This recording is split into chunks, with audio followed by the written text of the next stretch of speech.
a mansion with no soul. Behind closed doors saw the mess they control. Elrond's legacy built on broken dreams, but Nora's here, tearing apart at the seams. Raised in the code, found truth on the screen. Therapy sessions where the pain's unseen. Healing from the past with stories that sting. Oh no, Nora, let that freedom ring. Hello and welcome back to the Garage. Thank you for being here. This is a very important day today. This is real breaking news. This is an exclusive here at Raised in Scientology. Disclaimer before we get started, okay? This is going to cover the topic of child abuse. And if that is something that is triggering for you, then please, set this aside and come back next time when we'll be talking about something. There isn't really light subjects, let's be honest, in Scientology. There is no just like, hey, that's fun kind of a thing. Okay, but this is something that is very important for us to talk about.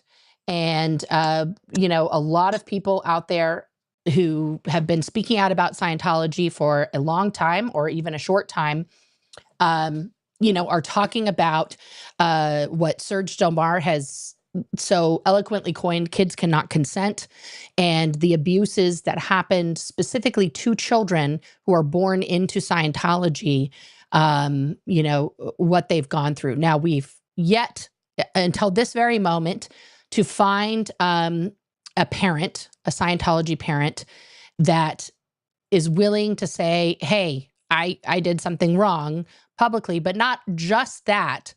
This is very serious. That's why I'm saying, prefacing this with a lot of things here that I just lost their camera.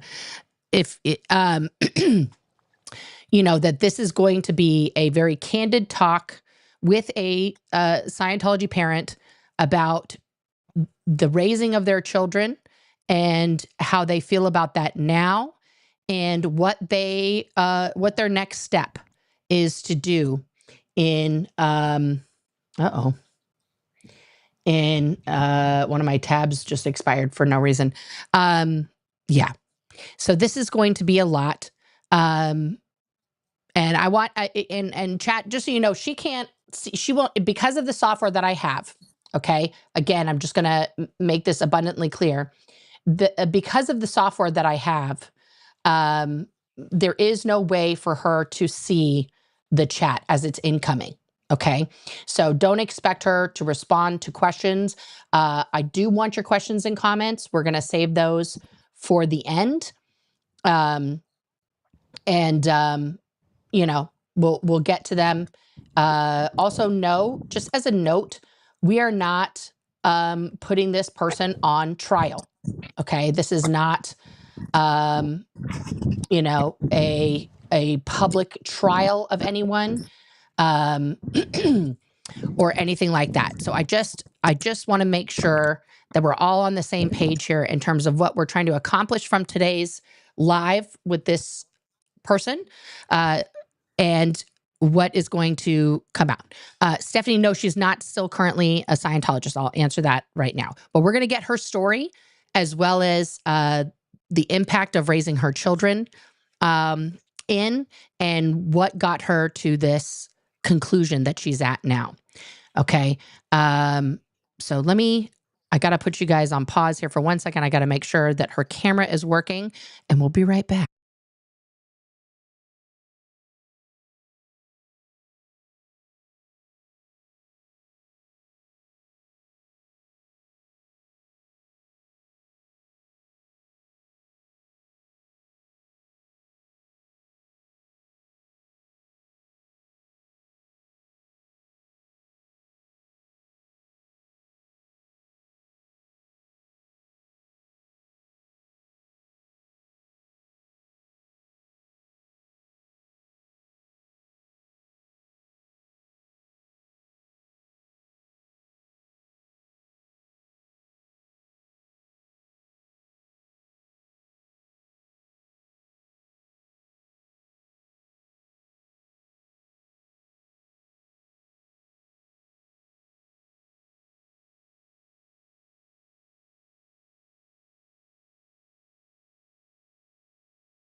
in here. All right, we've got the okay, camera up, rocking and rolling. I'm going to bring her on in just 1 second. Now, this person, CC Smith, and I have a special relationship. Many moons ago, her son, one of her sons, was my first husband, and then I got that annulled. That's another story for another time. But she was my first mother-in-law. So we have known each other for a long, long time. And now she's adjusting. Where are we going, Cece? Every time. I can't see my screen. You can see me, but I can see you, but put it back the other way. No, now you're sideways, honey. That's not going to work. Put it back the other way. Okay. There we go. All right. Now you go ahead and sit. I'm just going to go get my chair now. Okay, now she's got to get her chair. She's repositioning herself, guys, so she's not getting burnt by the sun, because unlike where I'm at in Oregon and it's cloudy and rainy, she is not. She's in California and it is sunny and warm. So 1 second. Okay. All right, there she is. She's gorgeous. I can see you now. I can see you. You're gorgeous. Oh, here we go. Okay. And you're, oh, that's the wrong one. Here we go. And here she is. Here is CC Smith. Everyone, please give her a round of applause that none of us are going to hear because we're on the interwebs. But CC, let's, and we talked about this beforehand, but let's just start at the beginning. Give us the vignette version of your childhood and how you got into Scientology.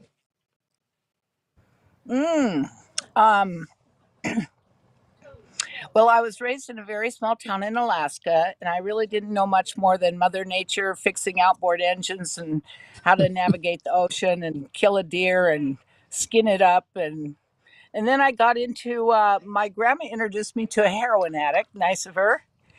And I hung around him for 4 or 5 years. And when I decided to leave all that, within 24 hours, I found out about Scientology. Now, isn't that wonderful? Did you find out about Scientology in Alaska, or had you guys gone somewhere else? No, I got on a plane with my son on my shoulders and one suitcase. I left Alaska, went to Portland, Oregon, where I called the only person I knew who came over and told me all about Scientology overnight. And the next morning, after flying there, I walked into the Portland org. Wow. Was it just a person on this? What year was this? 1974. Okay, so 1974, you've got an infant and you just roll into Portland, and like, was there somebody in the airport telling you about it, or were they on the street somewhere? How did they? No. So I had a son who was 2.5. Okay. And for various reasons, we left Alaska and we moved down to Portland, Oregon, and my mother was there. So she picked me up at the airport, or her wife did, or somebody did. And I got to her house. Oh, Cece, we've lost your camera and everything. We're just getting to the good part.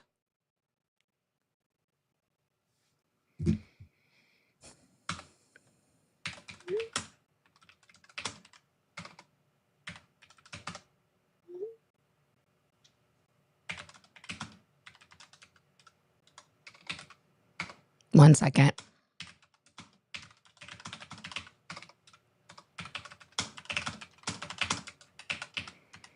Let's see if I can get her back. Let me text her.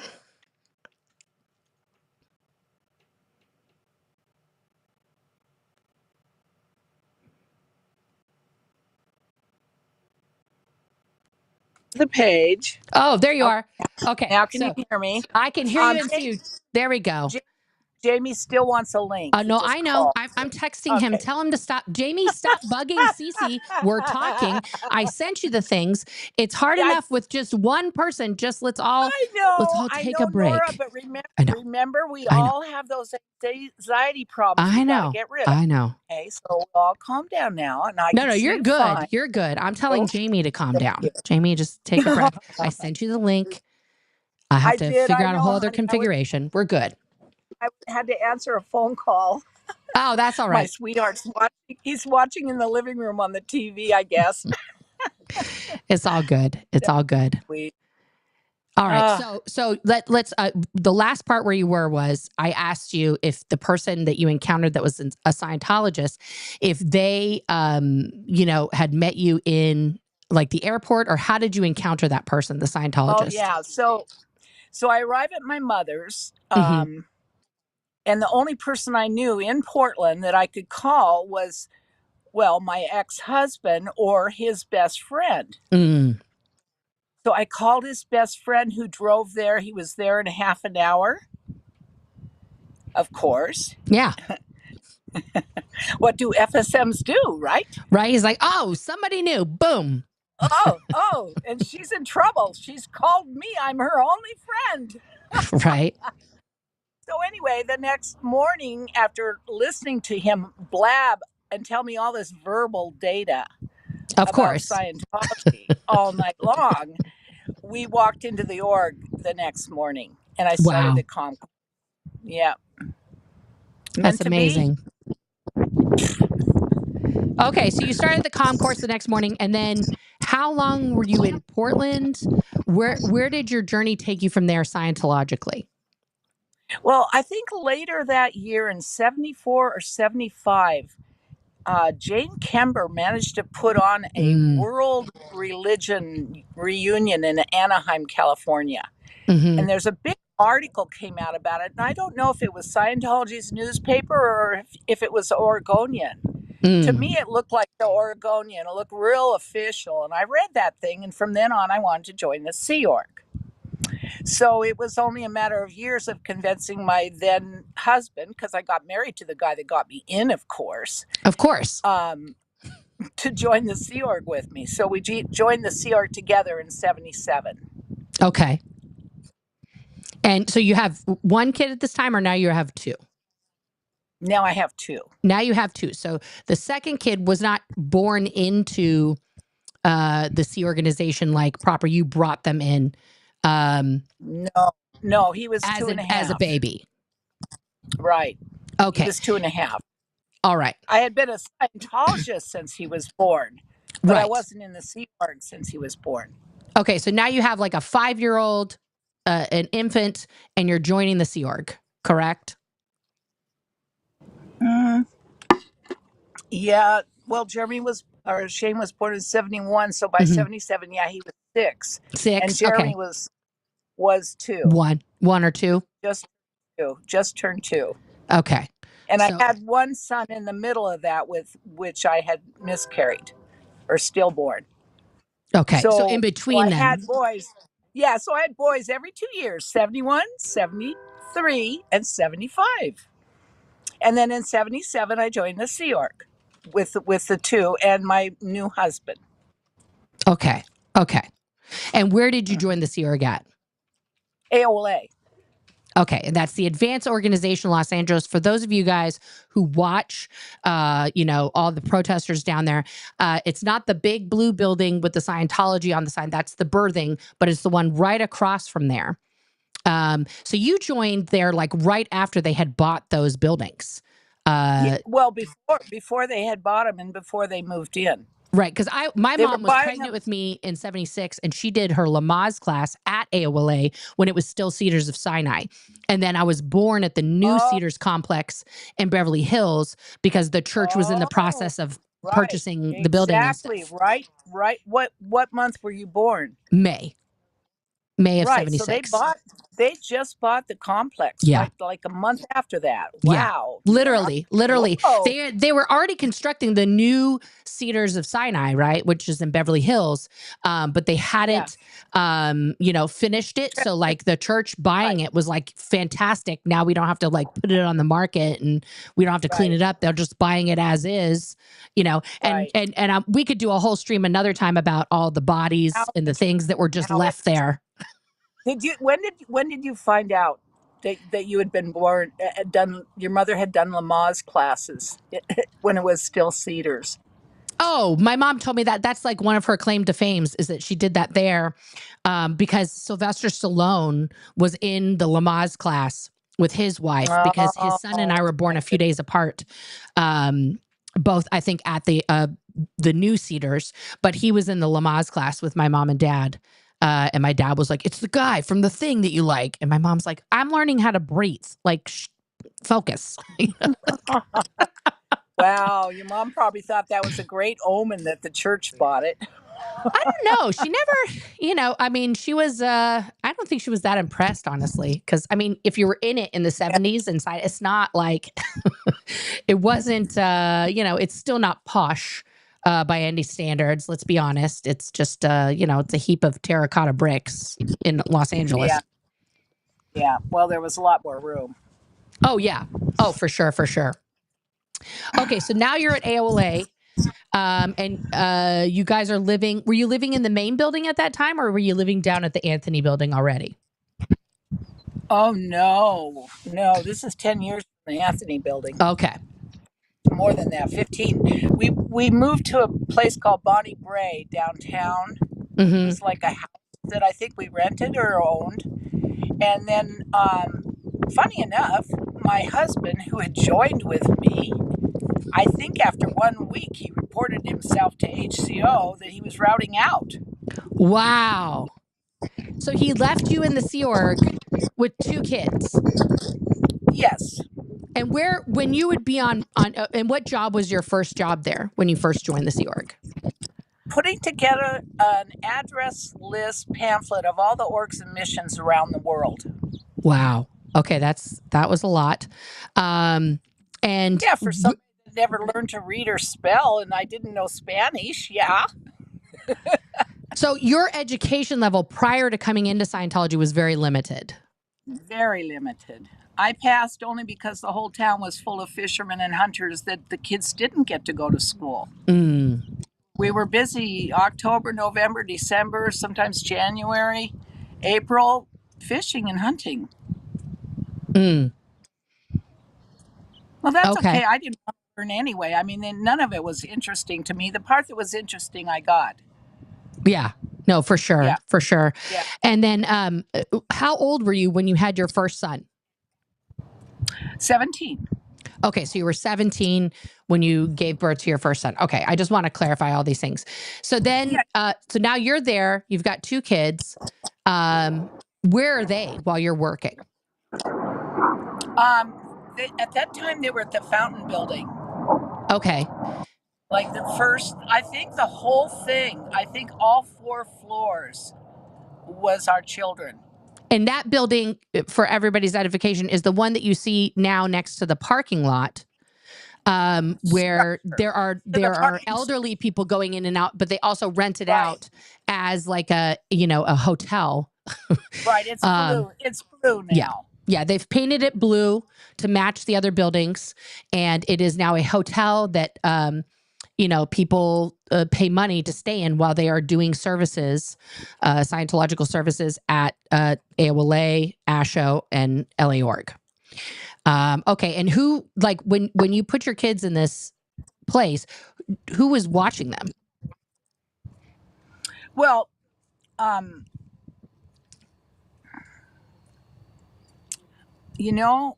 I don't remember the first people that were watching my kids.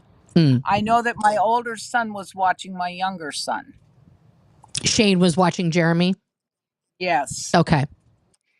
And I was not working across the street at the time because AOLA, the complex, had not been moved into yet. So I was working over at Bronson, which is right underneath where the big thing outside Celebrity Center Int is. Right. So where the garden pavilion is now, there was another structure that was operating as the Advanced Organization of Los Angeles. Yes. It had an annex, and it went with a ramp from the Manor Hotel to the annex, and it used to be for old people from the Manor Hotel, and some of their staff lived there. So it was just like 2 or 3 wings of little apartments.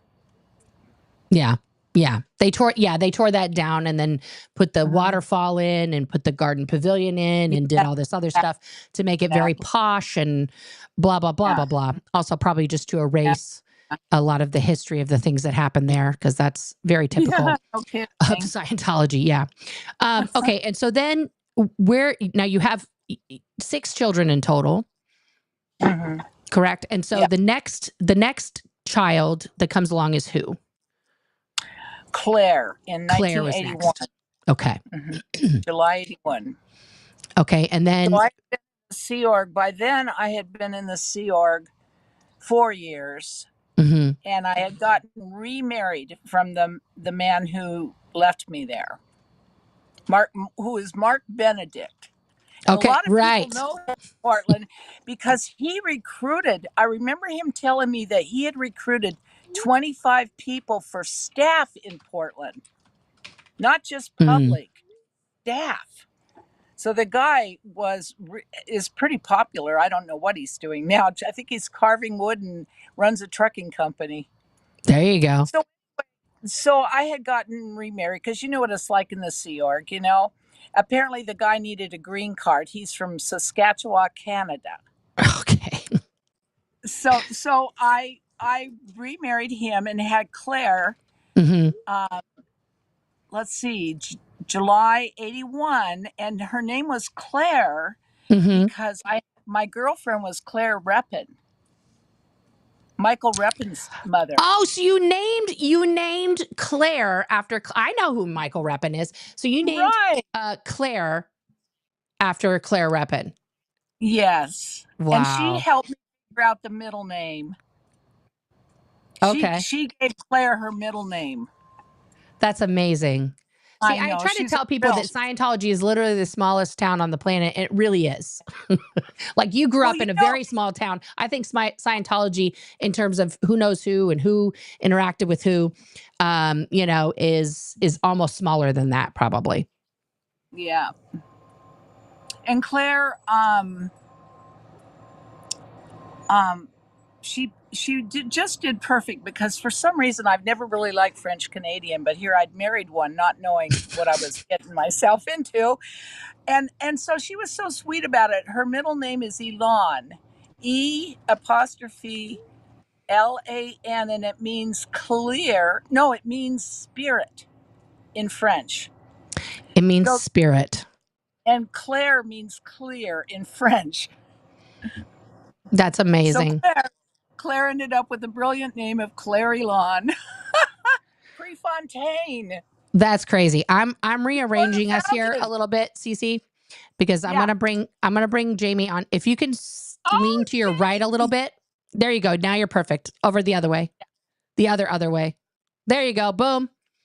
There we go. Now we see you. I have to, guys, just you're watching magic happen in real time here because I have to make a whole other square. So please hold while I let's see. Oh, I hope I'll be able to see him. Yep. You'll be able to see him. No, you should be able to see him once I. Because you know I can't see me. You know I can't see me, right? You can't see you? No, that's okay. If you just see me, that's okay. That's okay. Yeah, that's exactly what's supposed to happen. Okay. I'll be right back. Yep. No worries. No worries. I have to make another one. Oh, don't you love modern technology, Nora? I actually do love modern technology, but what is happening? I thought I was going to have to go visiting so I could see all my friends. I'm finally ready. No, that's not what I wanted. Nope. I need to. There we go. Let's make another box here. And then. There we go. Wow, it's finally overcast. Yeah. Nice. Hey, I might move back while you're doing that. Yeah. I'll get another coffee. Hey, honey. Let's see here. No, that's not what I want. Oh, who's that? Oh, that's me. I can't see me on that one. No, you don't see. Well, you're outside now. Stuff is left. Oh, for crying in a bucket, Nora. How in the world it's showing me on the camera and the TV and I wasn't even there? Probably because you oh, it's on a comm leg. Yeah. Yeah.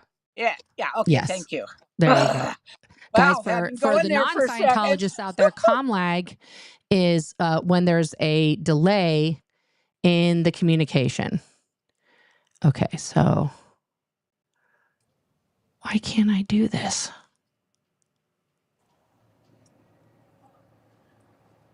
Okay, there we go. I got that. I need... No.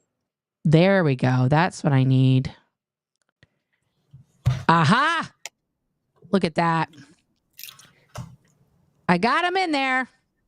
Oh, wow. I'm putting eye drops in. You got me like at a bad moment. I got you in the love is blind, sorry, like I'm so torn up moment. Can you see me? Is my camera? You're in there. I see you. Okay. I see you. I can't see Cece, but I can see you. Okay. Cece, I can see Nora. I can't see Jamie. Okay. Well, you guys just have to stare at me, but everybody can see you guys. Hi, Hey, Cece, it's good to hear your voice. Nora, I apologize for bum rushing or wanting to be involved in this. No. Listen, here's the deal. Like, and everybody knows this. Like, I grew up in Scientology. I did not grow up in the Sea organization like you and Laura, who's also in the chat, did. So our experiences, although Scientology, right, are obviously vastly different when it comes to the environment that we grew up in. So your perspective on this is paramount, because you grew up here, in these places. Well, I got drawn into wanting to be part of this conversation and listen. I don't know that Nora invited me on. I started blowing her up saying, okay. But I wanted to be part of this because, I'm listening, and then Cecilia, CC, is mentioning places where I was. You guys are talking about things, and yeah. I feel like, like you mentioned the fountain building, but like, let's talk about the physical conditions of the fountain building. You mentioned the AOLA. When AOLA in 1977, when AOLA moved to the Big Blue building, right? Okay, that annex, which was like a weird dental clinic looking building, right, where the Rose Garden Pavilion is now, it became the childcare facility. And it was the annex became the child care facility. And it was disgusting. I mean, like, there was it was just a dirt patch in the back, and like, an out of code office building where the kids were kept, and they were kind of warehouse. So I was just kind of, and then when I worked as a kid in the advanced division when I was 9, Cece was in charge of finance. I don't want to use all the lingo, but she was like, she was over treasury. So she paid me my $9 a week, and I would see her like she had one of those doors with just the top opened, and she'd have all the pay laid out. So she was a fixture. I knew her son, as you do too. She was just a fixture in my life as a kid. So when I saw, I talked to her, and then I talked to you, and she had said that she wanted to come out and say that she, as a parent, was a criminal for raising her kid in the environment. That kind of shocked me, because if she really believes that, she would be the first one ever to say it. Yeah.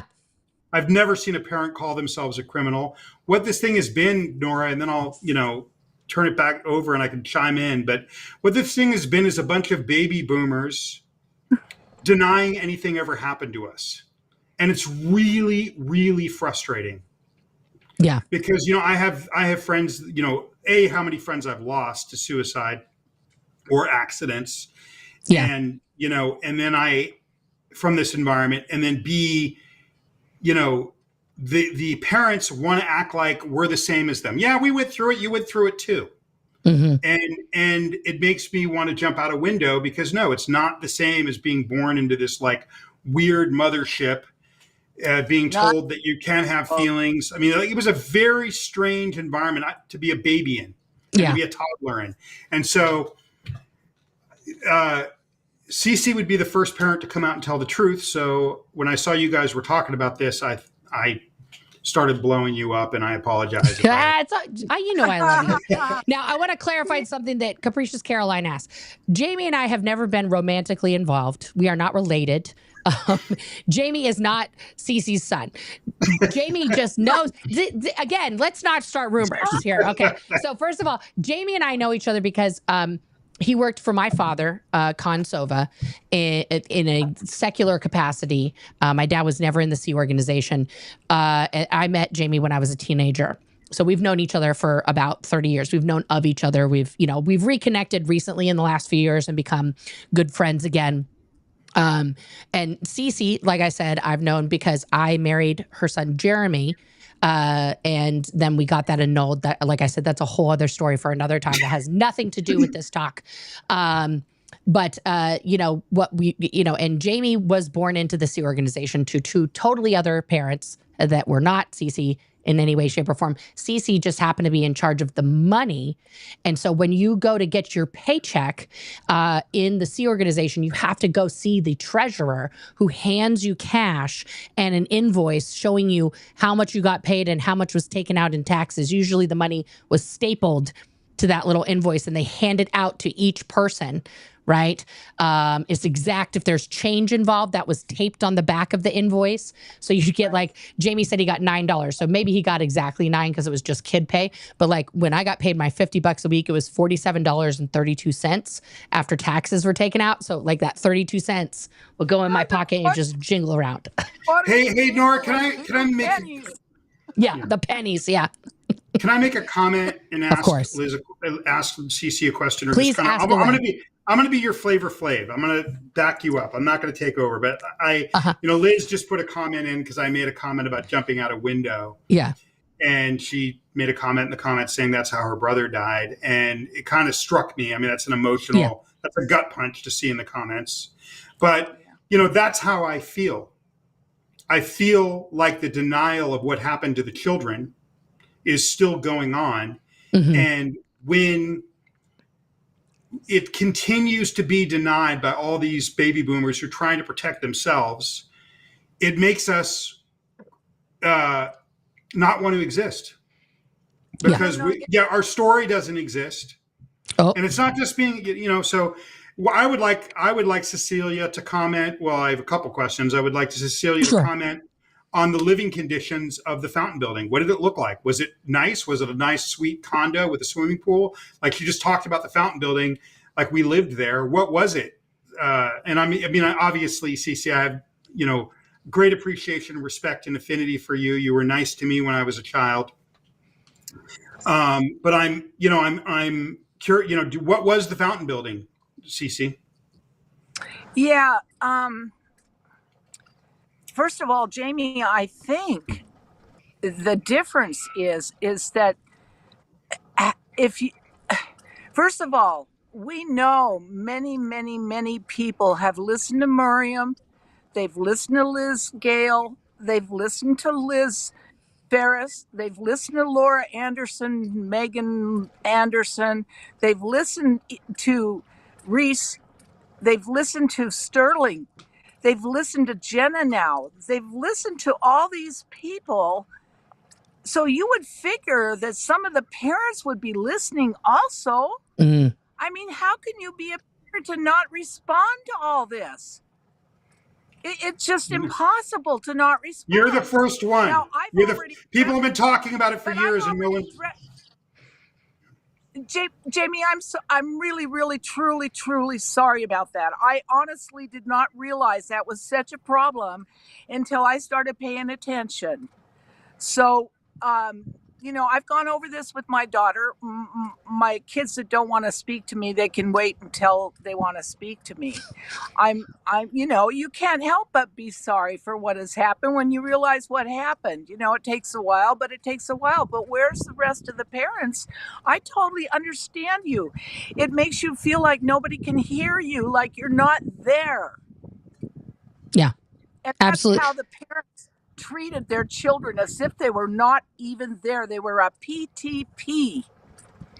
And for everybody listening, a PTP stands for present time problem, which means in Scientology, that's something to be handled permanently so that it no longer causes you any sort of delay or focus pull from your job. So if your child, as an example, is a PTP, they have to be handled on being whiny, on being needy, on just basically being a child. Essentially, they're told to knock that off so that they're not Right. pulling their parent off of their very, very, very important post that is saving the whole world.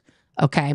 So, Cece, just to circle back to Jamie's question, like the fountain at that time, the fountain building and the annex, what would you describe the conditions of those two places, at that time in the 70s? Okay, well, first of all, you're going to have a little bit of my perspective Sure. because I compare my past to what I'm looking at. Now, my past prior to that was underground bunkers, old cabins that someone hadn't lived in for 30 years. I owned a Boston whaler and traveled wherever I want. I saw lots of living conditions, and I never had seen anything better than the fountain building. I mean, Wow. it wasn't anything different to me than what I had been living in. So at that time, like, was there paint on the walls? Was it peeling? Was the carpet in disarray? Like, just to paint the picture. Okay. Now, let me tell you something.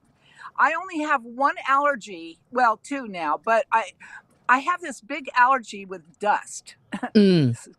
Go figure. Those carpets, I think, were the same ones that came with the building when it was built. Mm-hmm. And you can't clean carpets forever. They wear out. Once you get dirt on them, it's like sandpaper, it runs through. So here you've got 100 kids running down hallways with huge holes in the carpets. Mm-hmm. Figure that one out. I mean, I don't know. To me, like I said, I thought it was, hey, watch your step.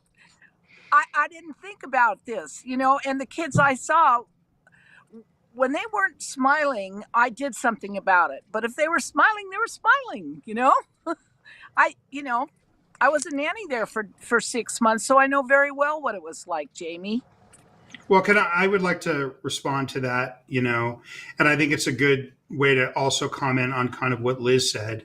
Liz Gale is in the comments. And that is this, listen, we're talking about thousands and thousands of roaches everywhere. We're talking about peeling walls. We're talking about rusted plumbing. We're talking about 5 of us. I started off in the dorms, with steel bunk beds. It was better than where we came from, which was the building on we came from the building on Melrose, which was a torture chamber, bare mattresses, chronic head lice. There was a hepatitis outbreak, right? We'd already gotten rid of the measles and the chicken pox at the Melrose building. But, for me, it was an improvement from the Melrose building, which was really a torture chamber. But it was slum tenement conditions. And the people that they made the nannies, and I'm not commenting on you, Cece, but generally the people that they made, they called them the nannies that took care of us, were the people that the least talented people that we wouldn't be missed somewhere else, right? Like just send them over to the quote cadet org or the child care, and they'll take care of the kids. So, what I would comment on this is a level of poverty and a level of neglect that is, I don't even know how I'm still standing. But I will say this because of Liz Gale's comment and also knowing you, Nora, and knowing so many of the kids that weren't a baby in it like me. Okay. Right. Okay. And I'd love for Cece to comment on this, or either of you, just the being a kid, say I hadn't been in that poverty, but I had been in like a wealthy household. I'm still being told I'm a trillion-year-old being and a fallen god. Exactly. I'm still being told that I'm one of a billion children. I've been your father. You've been your mother. Right. And I would love your comment. I would love you and or Cece to comment on this. I believe these constructs these constructs given to a child who has no bearing on the world, who believes in Santa Claus and the Easter Bunny, being told they're this, fallen god, they're not allowed to experience emotion, they're just one of a billion babies. You've been their parent before. They've been your parent. I don't know why, but something about this, I think if you're running in a wealthy household, if you grow up in the inner, Navy like I did, either, no matter where you are, I have a feeling that these constructs are life destroying for a child.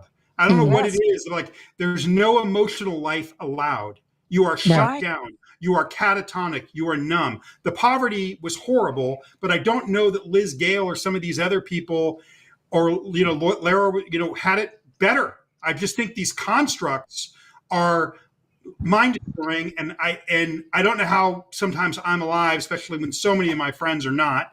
And I would just like another perspective on that, because we're constantly, the baby boomers love to say, oh yeah, we're the same. You were a member, I was a member, we went through it.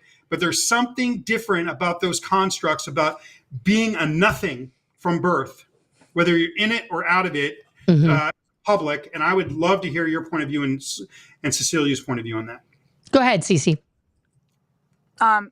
First of all, Jamie, this whole idea of feeling an emptiness because someone's not talking to you, or they never answered your question, or they're putting you in a room because they're too busy to deal with you. That's what I had from child when I was born. So you were set up for this. You're perfect for it. I was set up for it. So I enjoyed the Mother Nature. I helped, my dad taught me to build things. I never craved it because, I remember my dad tucking me in bed and saying he loved me one time in 17 years. And I remember my mother, every time she got drunk, she told me I was a saint and that she loved me and thank you for being my daughter, kind of thing. But, I never expected it. It wasn't something that maybe it made me feel good, but I had enough things to make me feel good.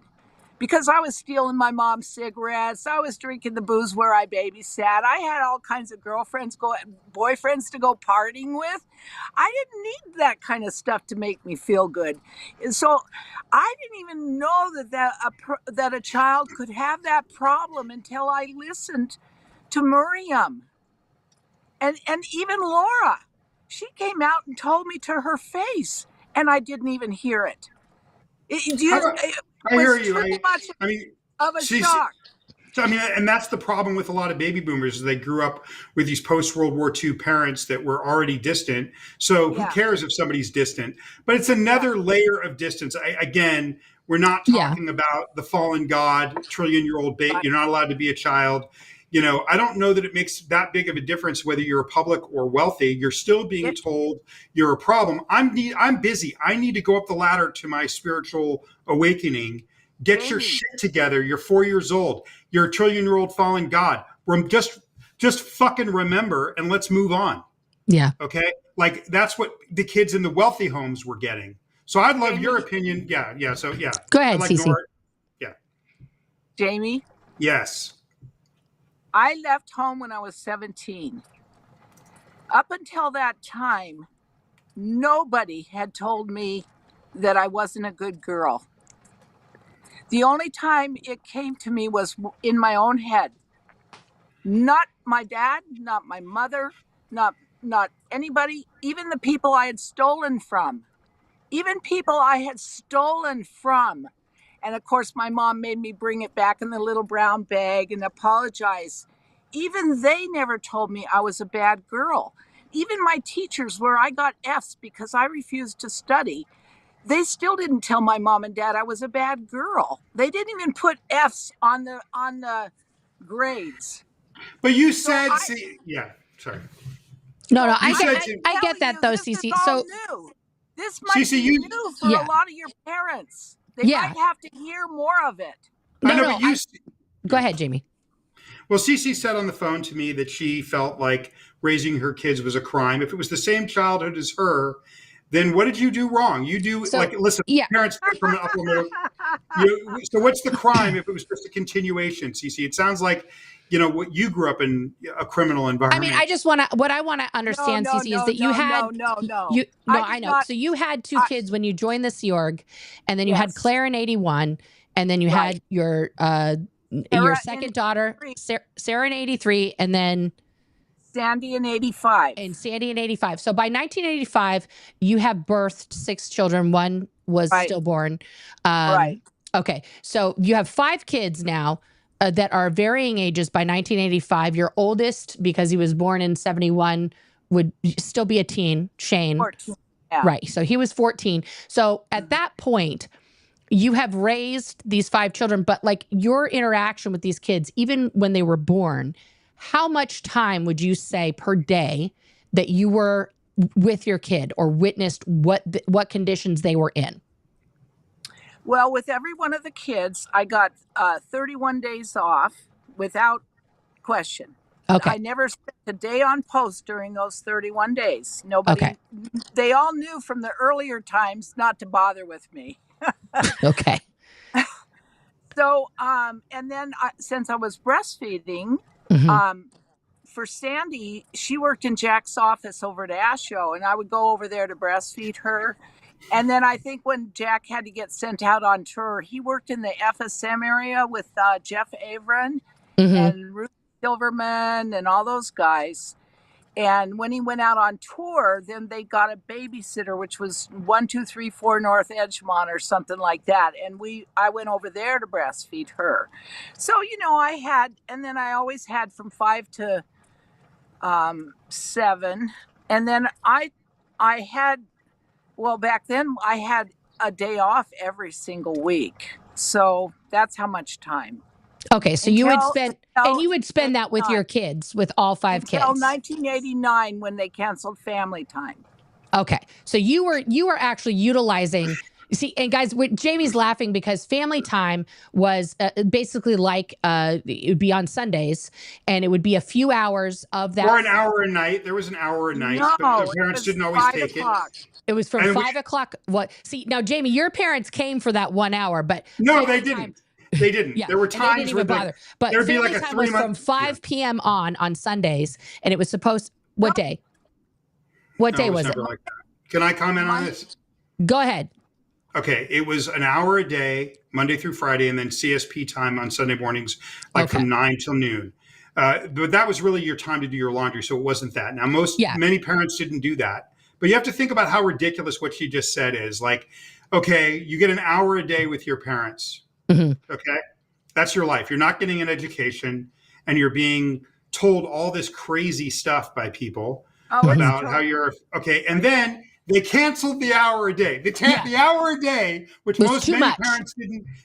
Which many parents didn't even do or did it sporadically because we're going to save the planet any day now. I mean, I remember one point when I was 4 or 5 years old, they told me that we would have the planet cleared at 6 months and then we'd be able to see our parents. And I believed them. Okay. So you have to understand the family time, which a lot of people didn't do, was child abuse. You're not getting educated. Right. You're not getting any structure. You're getting these strangers that don't care about you, take care of you. You're in these dorm-like conditions. And then they canceled the child abuse. The child abuse wasn't abusive enough. Then it had to turn into no parents, no family. But, one of the things that I'm trying to say, and I want to get you or Cece to answer this question is, the poverty was bad. I don't necessarily know if that was so much worse than somebody like Liz Gale or other kids, or you, kids that weren't growing up inside the sci-fi mothership, that were also being treated the same way. Where you're not getting family time. Your parents are too busy. They're doing the courses. They're studying. They're doing the machine counseling. They're doing these things, and you just need to be an adult because you've lived a trillion times before. And if you're emotional, you're dramatizing, right? If something bad happens to you, your parents are looking at you like this is a public person. If something bad happens to you, your parents are like, "What did you do to deserve that in this life or before?" There's catchphrases for Scientology parents that I think were universal, not just Sea Org Scientology parents, like knock off, that's bank. Knock off your bank. the other one, that's Stop backlash. dramatizing. Yeah, stop dramatizing. You're dramatizing, come up tone, all of You're those downtone. things. You're downtone. Yeah. Well, let me ask you this question, Nora. Sure. Say you're a public kid. You're any middle class public kid. Okay, and you're crying. Okay, and your parents have done OT3. Okay. What are they seeing when they see you? Case on post. No, they've done OT3. Oh, and you're I'm crying and you're dramatizing the upset. fourth dynamic engram. Okay, which is Xenu dropping people in the volcano and exploding them. Nora. No, Nora. No. You got to ask the parent. You have to ask the parent. Go ahead, Cece. No, so what I'm curious, Cece, like we had talked and you had said that you felt like you had committed a crime raising your kids inside this thing, and I still want to understand what you think the crime was, because right. Well, like I have an arch that I'm going on, Jamie. I'm storytelling here. Right. Yeah, let's not skip to the end.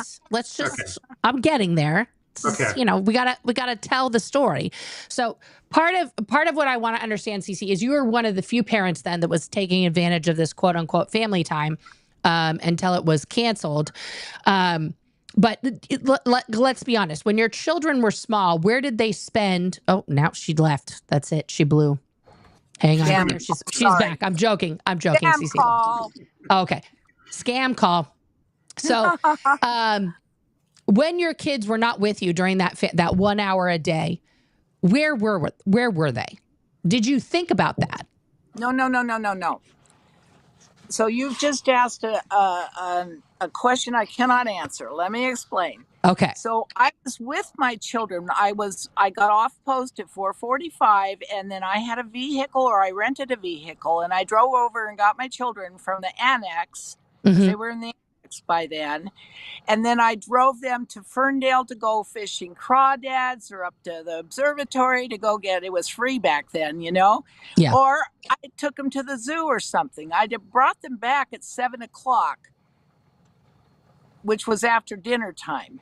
Well, actually, no, I had to bring them back by 6:30 because I had to be at muster or on post at 7, or I think it was study. It was my study time at 7. So I got my 2.5 hours of study every day, and I got my family time every day, because that's what I was promised when I joined. So when you weren't with them during that family time in which you did stuff with them, I'm not debating that. Right. Where were your kids? Oh, they were at first they were at the Fountain Building until AOLA moved into AOLA there by Big Blue. And then they moved the children from the Fountain Building into the annex. Hopefully they fixed it up a little bit for them, but they moved them into there. No, they did not. They moved them into they did there. not. Now, I was there. So I don't know. It looked to me pretty good. The floors were all nice, linoleum waxed and clean and shiny. And there was a big reception area. Remember that? With a big bench on it. Where I have a very different... Listen, Jamie has a different take on that. Yeah, listen, the floors were shiny, but they were the original floors from whatever it had built. And a lot of them were like tile breaking off. And so what I'll say of the floors is you can't polish a turd. Okay. Okay. And you have to remember, I was raised in log cabins, right? Okay, we know. Based on, I mean, if you compare it to like the woods, okay, like if you compare it to that, a log cabin in Alaska, maybe it was comparable. You have to understand that we had all these in the back of the annex. It was weird because the Chateau Elise is like this castle. Right. It's a French chateau. Well, that was that big, and then the annex was like a dental office. Right. It was gross. Yeah. And there was a bridge that connected it. It went over a moat. So it was like this castle was connected to this like dental office. And there was a dirt patch behind the annex. There was zero grass. Yeah. And that's where kids played. And they pretty much were out there all day with very little supervision. And whatever happened to them happened to them. How many people were there in the annex who were supposed to be supervising children, Jamie? I mean, when I think about the adults, Ken Purak at one point was the head. It was I'm going to use the terms. He was the commanding officer of the cadet org. Blah blah.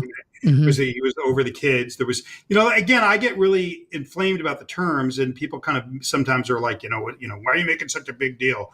And I make a big deal about it because it completely gives you a false impression of what it is. If you hear the word cadet organization, it sounds like ROTC, and it wasn't that.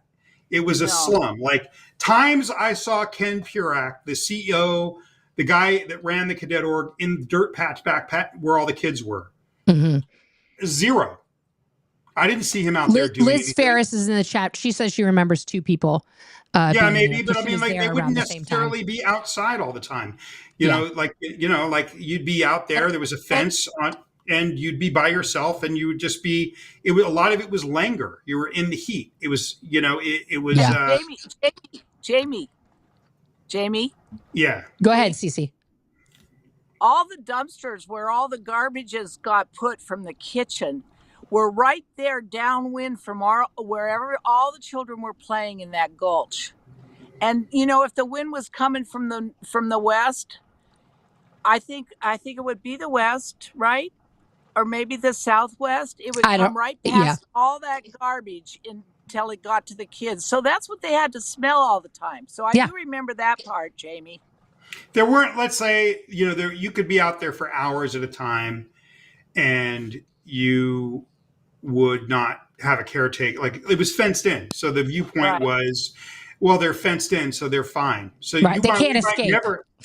So we might never have. I mean, that's the thing that you have to understand is it was very much like being put into a warehouse. I don't feel like somebody was getting up like Wile E. Coyote every day trying to kill us. I think it was like, let's put them over there and not look so we can get something done. And what's heartbreaking about it is here we are 50 years later, and what do they have done? Nothing. Like there was no point. It didn't end up serving anything. And then we didn't get sent. We didn't go to school. We didn't get educated. I mean, by the age of 19, I could read at a high level because I've been studying this shit since I was 4. Right. But as far as like, I probably had a kindergarten writing level at 20, kindergarten math. And that was brutal, dealing with my illiteracy because I was growing up inside this grinder. So Cece's the worst person to ask about the living conditions because she grew up in a log cabin in Alaska. Okay, she grew up in worse than a cult, guys. She grew up in an underground bunker in Alaska. So Nora, I would like you to weigh in on one thing. I will Flavor Flav out of this thing and back off, but I would like your point of view on something. Well, I feel like you have a really good analysis of things. Let me ask you a direct question. Sure. Me growing up in the poverty and getting these things, the dramatizing, the trillion-year-old being, you've been a Thetan a million times before, not seeing your parents in dorms. You have all that. But I don't know that if you grow up in a middle-class household, you're seeing your parents and you're not getting the same message. Yeah, I mean, what is saying these things to a kid? Is it damaging? Is it not? Can it fuck you up? Can it not? Like, I'm sorry, I'll stop swearing. But no. You can swear as much as you want. I don't care. So here's the situation. Like, I was born in 1976. My mom was in the guardian's office at the time. She got a whole 2 weeks off of post.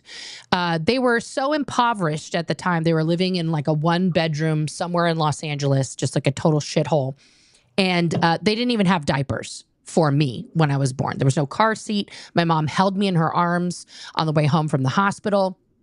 And so, after her 2 weeks off, she brought me in to what is now Celebrity Center, to sit and be with her in the guardian's office while she was doing her job. Like, there was nowhere for me to go. She refused to put me. Was the guardian's office in the manor? Yeah, the guardian's office was on the 7th floor of the manor at the time, the 6th and 7th floor. And my mom refused to put me in the annex with the other children. Like, she was told a bunch of times. But like, this is how I grew up, okay? My mom looked at Seared kids and was like, I would never do that to my kid. That's child abuse, what they're in. So she was like very protective. She also had a big button, like a big kind of like upset with what I think everybody in Scientology referred to as org brats, where you would just see people's children running about orgs just unsupervised. And this is just in regular orgs, not the Sea Organization, where they'd just be running throughout the org, screaming and being children, you know, chasing each other, playing with toys and stuff like that, because people couldn't afford childcare. Like, I grew up in the Bay Area in Northern California. And when we would go into the org, my mom, like, I'm like 8 years old, okay? And my mom would look at these other children and just be like, ugh, org brats. Like, this is why I never did that to you, right? But they did tell me crazy things. Like, the day after I was born, I was like 24 hours old. My mom was like, you know, lighting up a cigarette in the hospital room because it was 1976. And I started fussing. And my mom looked at me. This is one of the famous stories about me. My mom looked at me while she's smoking. She says, listen, just let me finish my cigarette and then we'll go. And then I stopped fussing. Right. Like, and so they were like, she's OT. She understands everything. Like, she is amazing. You know, like, there was other things, like my dad, I think when I was like 3 years old, like, handed me his e-meter and I set it up. You know, I was like, oh, she's remembering how to I set up probably an heard e-meter. about that, You know, Nora. That rumor went all over the place back then. Yeah. No, So it's just wild that the things that you get put on, like this trillion-year-old, you know, former god, is like, that's my parents were looking at me like that my whole life. You know, especially my dad, who put tremendous amount of pressure on me. So it doesn't matter what the floors are made out of. No, but say you're a public kid, like even a wealthy kid or like a middle class kid. Like, if we were to talk about my wife, and when I say my wife, I mean Mitch Brisker. Okay. If we were to talk about his point of view, which is, you know, it's no big deal to be, you know, treated like that, say in a middle class home, and again, I'm going to ask you the question directly. Don't take it away from you. Is getting these constructs of being a trillion-year-old person that can remember everything, that's been a parent before, a child before, that's done every job in the history, driven spaceships, been a garbage man, been a doctor, you've done everything. All you have to do is remember. Okay. If you're upset, you're dramatizing. Right. Okay. If you're upset, you're down tone. Right. If you're upset, you're reactive. It's your subconscious mind reacting. You can't be upset because you just hurt yourself. Say you're in a middle or a rich class kid's home. Are these things dangerous? Are they just like any other home? Like, what are the implications of these ideas to the child mind? With also a parent being absent because they're just slobbering all over learning this doctrine and climbing up this ladder to get rid of their body. And why you'd want to get rid of your body so you can't eat pizza and have sex, I don't even know. But I'm telling you, they're saving the planet. Yeah, okay. Yeah, but you know, but what in a middle class home or an upper middle class home, Nora, in your mind, because you're so good at analyzing these things, are those constructs dangerous psychologically to the child mind? And I'd like to get I mean, like, I think my psychiatrist and my therapist would 100% agree that they are extremely dangerous to any mind, no matter what the living conditions that you're exposed to as a child, because the nurture portion of your upbringing, regardless of what your bed looks like, right, is the key component. And so if your nurture is from people who adamantly believe that a child doesn't actually exist because, you know, they've been, you know, brainwashed to believe that there are no children, that everyone is this immortal person in a teeny tiny body, you know, it makes for a very hard upbringing when you are expected as a small child to have no childlike qualities, to have no curiosity, to not ask questions, to not, you know, be ignorant of things as children are. When you've never been taught something like that, is a very Scientological viewpoint, that if you are presented with a situation, you are just supposed to do it with no questions. You don't need a manual. You're just going to do the thing because innately you are this immortal being who operates at this huge level. Even when you're a small child, it's like, why are you crying when, you know the whole truth of the universe? right? So there's no point in having emotion. There's no point in going through the basic things of life because they're meaningless, right? They don't have any actual functionality, right? So you growing up in the horrific physical conditions that you grew up in is, you know, obviously worse than the physical conditions I grew up in, which were also not fantastic at various points in my life because of poverty and other things.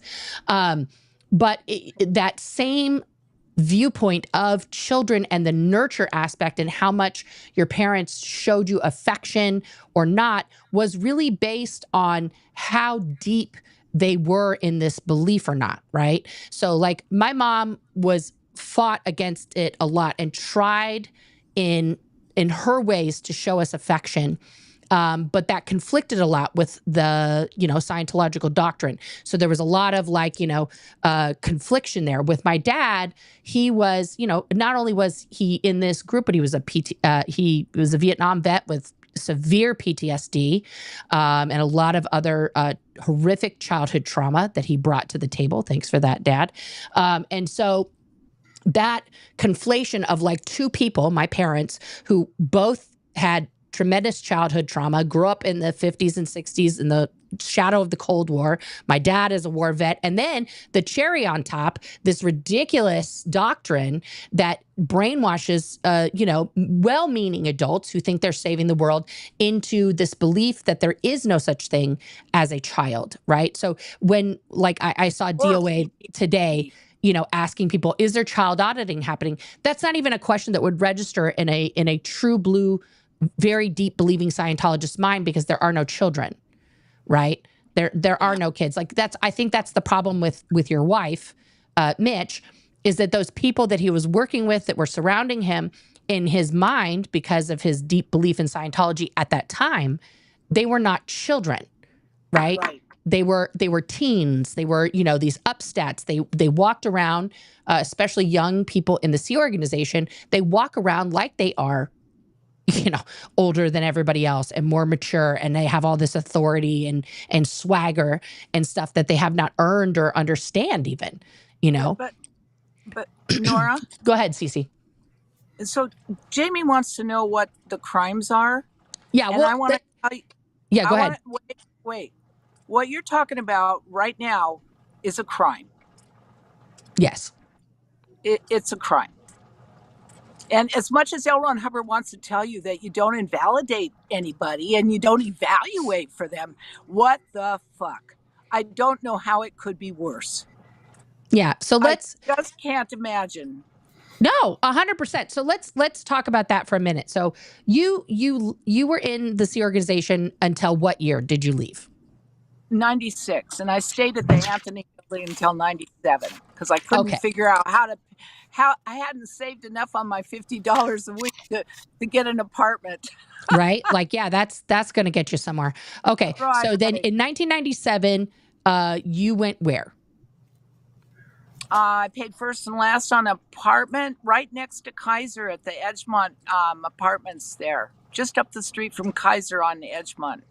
Okay. Right next to Barnsdale Park, which was one of my favorite hideaways. Okay. And so at that point, how many of your kids were in the Sea Organization? When? 97. Oh, when I left. Okay. When I left, by then, my first child had died. My second was stillborn. My third was working at CLO. I think he was the communicator for the ITO. How old was, so Jeremy in 1997, because we're the same age, would have been 20. Well, yeah, he had already been in the Sea Org before that. Because remember, 91, they went to the ranch. And I don't think Jeremy went to the ranch. He joined the Sea Org in 1991. No. I kept him running loose for about 5 or 6 years first. Okay. Until I routed out. No, I didn't route out until I got kicked out in 96. I pretty much had Jeremy in like Pinewood. Remember Pinewood? Oh, yeah. Mm-hmm. That's a Scientology school for the rest of you guys in Los Angeles. Yeah, Doug Hollow, Rose Hollow, wonderful people. Mm-hmm. And then when that didn't work out or I didn't get money for it, he was basically on the streets in Hollywood. I got him a Commodore computer so he could learn to read and write by following the instructions on his Commodore computer and play games, probably. So he never anyway, had any education outside of whatever occurred in the cadet organization, which was basically nothing. And then he went to Pinewood, and that was Scientology-based education, which was literally not, at that time, not an accredited school. no. And they were doing the Lots very basics with children, like and reading, lots of writing, science, arithmetic. Lots of science, though. They taught him how to build a motor that would charge batteries Mm-hmm. when you pedal a bicycle. I mean, these were Jeremy's type of things. So he loved it there.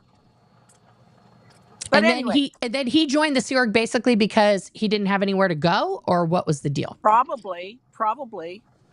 Okay. So he was a teenager. What about Claire and Sarah and Sandy? So by 96, Claire would have been 16. Sarah would have been 12. Let's see. Sarah was born in 83. So by 90, she would be 13. And Sandy was 6 in 91. So she would have been, oh my God. Sandy was born in 95. So yeah, she'd be 11. Sandy would be 11. Okay. So Sandy was working at ASHO. I think ASHO Foundation by then. She was 11 years old and she was training to be a class 4 auditor. So she was in the Sea organization at that time? Yes. At 11. What about Sarah and Claire? Well, Sarah was developmentally delayed, so she was at the ranch. And Claire was 16, but she refused to join the Sea Org. Mm-hmm. So she was kind of flopping around with her friends. She had a problem the year before. And because of that, she was no longer going to the ranch or the cadet org or anything like that after 95, I think. Because she was kicked out. Well, I don't know that she was kicked out. Yes. I remember one time I was going to go take her with me to the ranch to visit Sarah, and they told me she couldn't go on the property. Right. So that's when I first learned, that she was for some reason kicked out. Do you remember why she got kicked out and why she wasn't allowed there? I have an inkling, but it was all something I assumed later. I don't really know, and I've never spoke to Claire about it. Are you still talking to Claire, or is she disconnected from you? Absolutely, every single day. Okay, good. Well, that's good. That's good. Yeah, she's doing very well. Very well. So you have an 11-year-old in the Sea Org, and then your 20-year-old is joining the Sea Org at that point. Well, he's been in the Sea Org for quite a while. He was being the CO's communicator for the ITO, Kirk somebody. Mm-hmm. Oh, right. So he had joined the Sea Org also as a minor. So you had 2 minor children join the Sea organization. Yes. And Shane, your oldest, had passed away in Alaska from suicide. Correct? Yes. Okay. From heartbreak. Yes. And had he at any point joined the Sea organization, or had he always just been in the cadet school? No, he was kicked out, I believe. Well, I don't know. Jamie might have known him. His name was Shane Hutchins, and he was born in 71. So I guess I knew him and I knew Jeremy. Yeah, well, there you go. You probably remember him better than me. It's still a little bit covered up with trauma stuff. I'm sure you understand. Do you feel, Cece, that if he had if he had like true support and a more kind of present parent in his childhood, and I'm not blaming you for this because you grew up the way you grew up, but do you feel like someone could have dealt with heartbreak or the things in life better and easier to the point where maybe they wouldn't take their own life if they had not had the previous trauma? 100%. Without question. All it took was somebody to listen to them. Mm-hmm. And although they talk about the communication course, You can't listen when you're so full of the biases that L. Ron Hubbard feeds you. Yeah, for sure. You're in a different universe. So from 97 until now, which is quite, we're talking about almost 30 years. So in the last 30 years, correct me if I'm wrong, you've been kind of like in and out of doing Scientology yourself, correct? Like you've taken breaks and things like that, or no? Go ahead. Tell me the story. Okay, so in 97, I set up my own business because, I had to pay my credit cards off. Right, of course. And I ran that business for about 11 years. My husband stayed in the Sea Org. He worked in the landlord office, and I'd sure like to know if I would really like to know if and that's Jack Krushko, correct? That we're talking about? Yeah. All right. Jenna worked in the landlord office, so someday I hope I can talk to her about Jack Krushko. We were married 24 years, but in 2005, I decided to pay for 100 hours of knots. Okay, and that was OT5 or OT7? Yes. OT5. OT5. Gotcha. I was already OT4, which I had done in the Sea Org before I got kicked out in 96. So, I didn't do anything between 96. They didn't even give me a sec check, right? Hey, cool, huh? They didn't declare me nothing. They just told me to leave. So by 2005, I had enough money to buy a knots package of 100 hours. They wouldn't take me at Flag, so we transferred my money, from there to AOLA, put together 100 hours of knots. And in 2005, after their hula hoops to get into session, I think I had to start I had to do the PRF, and I had to start the PTSSP course first. And then I was allowed to go and get into knot sessions. And that broke me. The auditing was nothing like I had ever experienced in my life. It was black and white different from the very first session till after 87 and a half hours were done. So you stayed, even though you were, I just want to clarify. So you go into this Scientology counseling, the auditing, and you have a picture in your mind of like, this is how this is going to go, because the last time you received any sort of Scientological counseling would have been 1996-ish. Yeah. Okay. And now you go into this thing that you think is supposed to be the thing you're remembering, and you spent 87 hours doing this. And what happened at the end of those 87 hours? What changed your mind? Well, I didn't have much of a mind left to change. My mind felt like it had been scrambled up with an egg beater. Now, that might not make any sense if it's never happened to you, but I'll tell you, I couldn't even think. I was getting like 10 seconds of thoughts, and then they would switch over to 5 seconds of thoughts here, and then 10 seconds up here, and then 20 seconds down here. I was literally, in my head, I'm thinking, oh my God, I'm going type 3.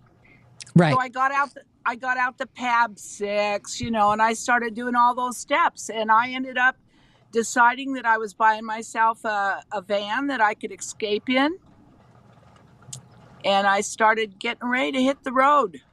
Okay, so just to clarify for the non-Scientologists out there that are watching, type 3 is a type of psychosis, as L. Ron defines it and describes it, where you have lost all touch with reality. Okay, and you're not able to, basically, it's going psychotic. You don't have any grasp of reality. PAB 6 is Professional Auditor's Bulletin, a PAB, number 6. And in that one, it talks about how to handle psychosis, how to handle somebody who is having one of these breaks in actuality, right? Right. And what you're supposed to do with that person is you're supposed to literally take them into nature and have them touch grass, have them just like look around. You're doing a lot of what's called locationals with the person, just having them look at different things. Throw rocks. Throw rocks, right? You're just having them throw rocks. You're supposed to spit. You're right. There you go. If you can't throw rocks, you're supposed to spit. But it's just supposed to bring the person back in touch with the earth where they are, because they have fractured their personality. It's almost like literally going and becoming a schizophrenic is like Right. what L. Ron describes like type 3 as. It's So like 100%. What do they call that when you have a nervous breakdown, like a panic yes, attack that doesn't yes, end? yes, exactly. And so And we L. don't Ron's have solution for tools that for is that to, in Scientology. the number one thing to do is to change your environment. So you have to, and also the key part is that you remove this person, whoever this person is, who's completely cuckoo cuckoo at that point, to far, far, far, far, far away from Scientology. Like that's the number one thing. Go far, far, far, far away from Scientology. Mostly because that would prove Scientology doesn't work, because people are losing their mind. And so you have to remove anytime, like, let's face it, anytime somebody caused a kerfluffle that was large enough to reflect poorly on Scientology, like myself in my unaliving attempt, their first thing that was done, get me off the base. If somebody has a sudden case of epilepsy and they have a massive seizure, get them off the base. They are no longer allowed on the base. Anytime there's something that's really going to reflect poorly and bring negative attention to Scientology, they remove you. Look what happened with Miriam's dad. He is essaying a 3-year-old. Okay, let's move him to England so that he's not in Australia to get prosecuted. All of those things. Anytime there is a major, essay or something like that, they remove the perpetrator and put him in another place. Or if the perpetrator's too important, like in the case of Danny Masterson, they remove the victims and say, you can't sit with us anymore. You're now declared you're a bad person. So the solution is always to remove someone from the area. 100%. So after 2005, now you're living the van life. You're roaming and you're doing all these things. Now, recently, what made you decide to be like, well, guess what, everyone? I'm a criminal. I'm turning myself in. What happened? Okay, well, I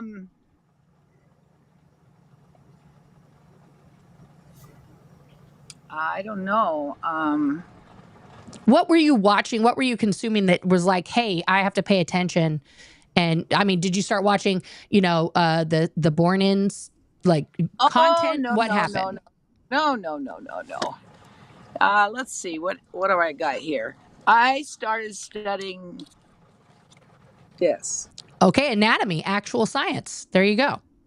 Yeah, and I studied all about, the muscles and the nerves and the blood and the respiratory system and the lymph system. And I started listening to a guy named Andrew Huberman. He's a neurologist. My God, I must have listened to 600 hours of him. It was on Instagram, and then he moved over to YouTube a couple years ago. Mm. And then I started doing a lot of mental health classes online. I did one called Coincidentally Learning How to Learn online. And also Huberman has the Huberman Lab. He's a Stanford neuroscientist, and he's got one of the most popular podcasts in the world. There you go, guys. So we can Yeah, maybe and one I of my watched mods him can from the provide a link beginning. to him in the chat there. He was just starting out on Instagram when I started watching him. Yeah.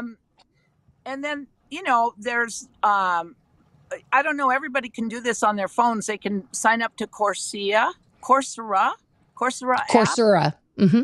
Right. And you can do free courses, college courses. Yes. So I did some of those. And then, you know how we ex-Scientologists or whatever are. I would usually quit in the middle and then go off and study something else, and then quit in the middle of that and go study something else.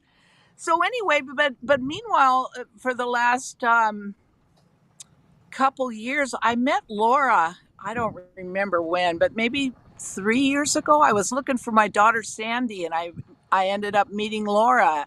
Mm-hmm. And then, I guess she was coming by where I live, and she stopped by a few times. And, I listened to her story, but like I said, when I listened to it, it was like there was a big cushion, like styrofoam, or like like a pillow, like some sort of a buffer in between me and her. And so for the last 3 years, I've been trying to figure out what that was. Mm.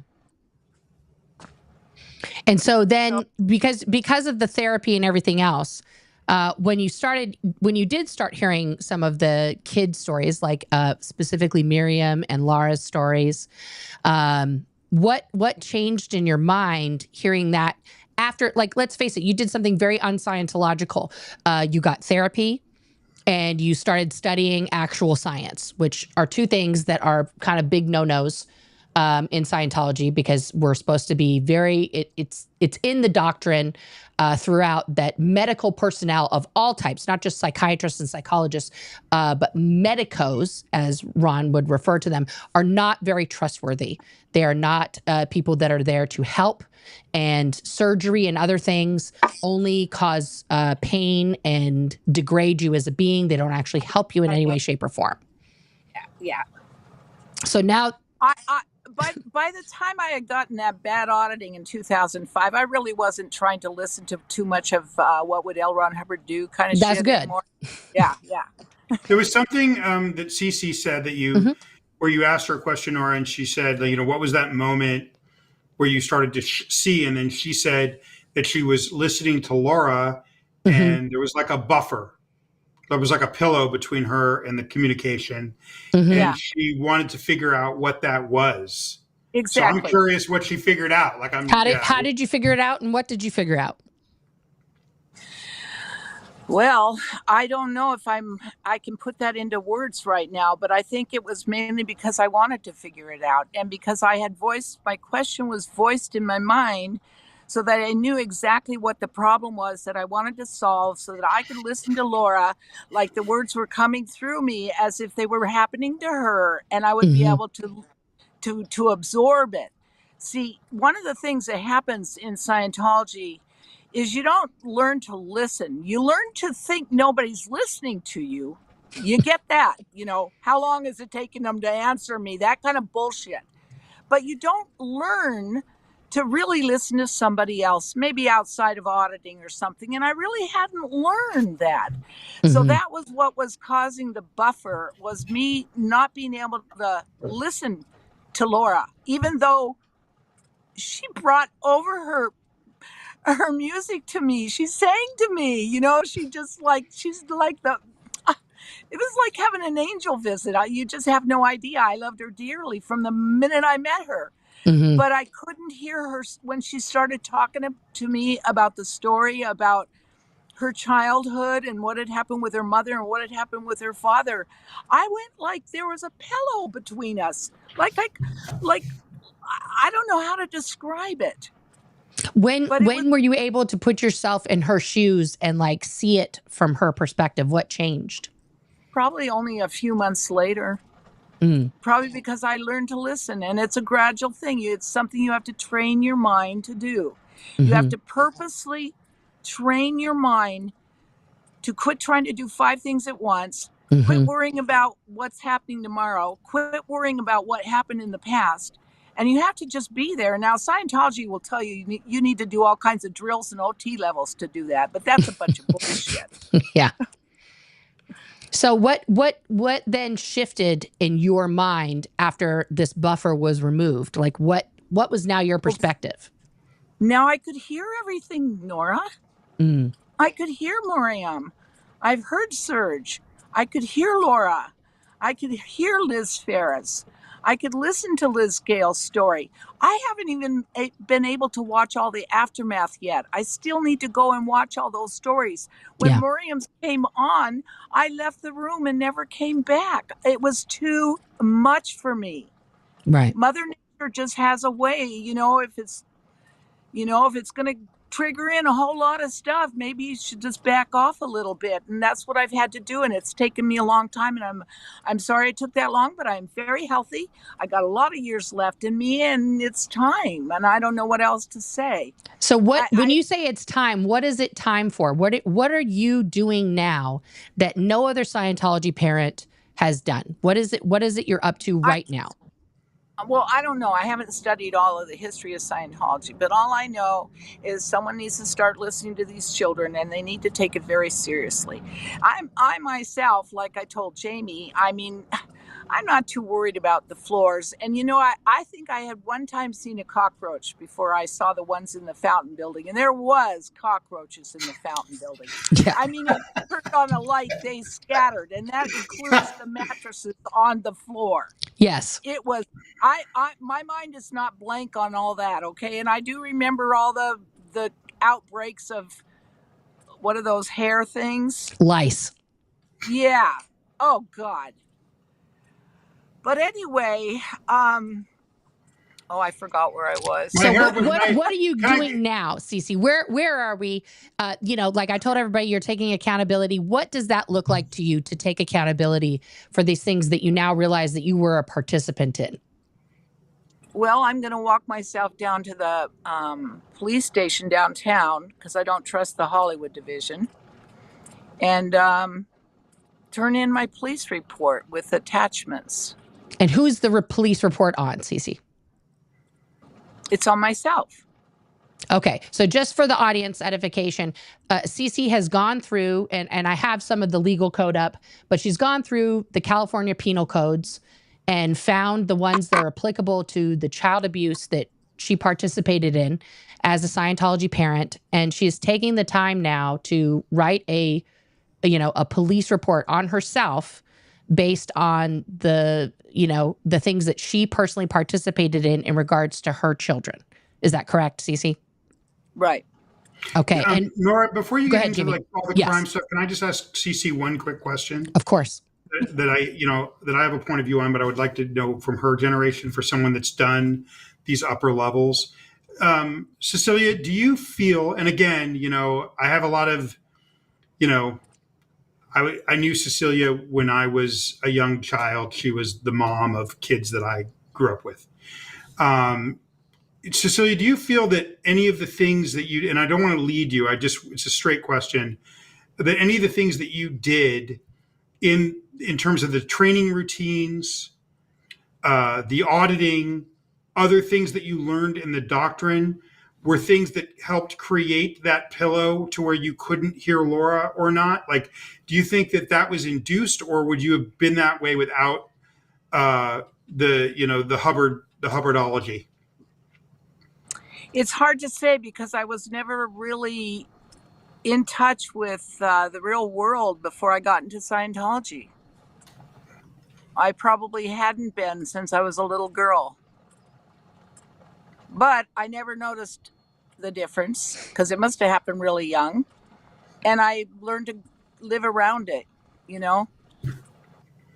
Okay. Yeah. So I want to bring up, and let me make sure I can get you in here, Jamie. So 1 second. And anytime you want me to go away, Nora, I can like pop off. If You're I'm not. distracted. You don't have to go away. Okay. And Jamie. Cece, can I ask you one more before you get into this? Can I ask Cece one question, like a personal question? Yes. Cece, what did you think of my mother? You want me to say that live to you? I do. I've asked you live. Yeah. I mean, if obviously I have my. Anything goes on my channel, Cece. You can be 100% frank. Yeah. Okay. Well, one of my first jobs when the AO was still over there at the annex was working in the galley, of course, And your mom's job was the medical officer. So maybe she did other things, but she was the medical officer also. So she went around with her clipboard, especially in the galley, to make sure things were clean. And I was talking to my husband at the time, and I think maybe Stacy Kellerhalls. And we were talking, and I had jumped up on the butcher block to sit.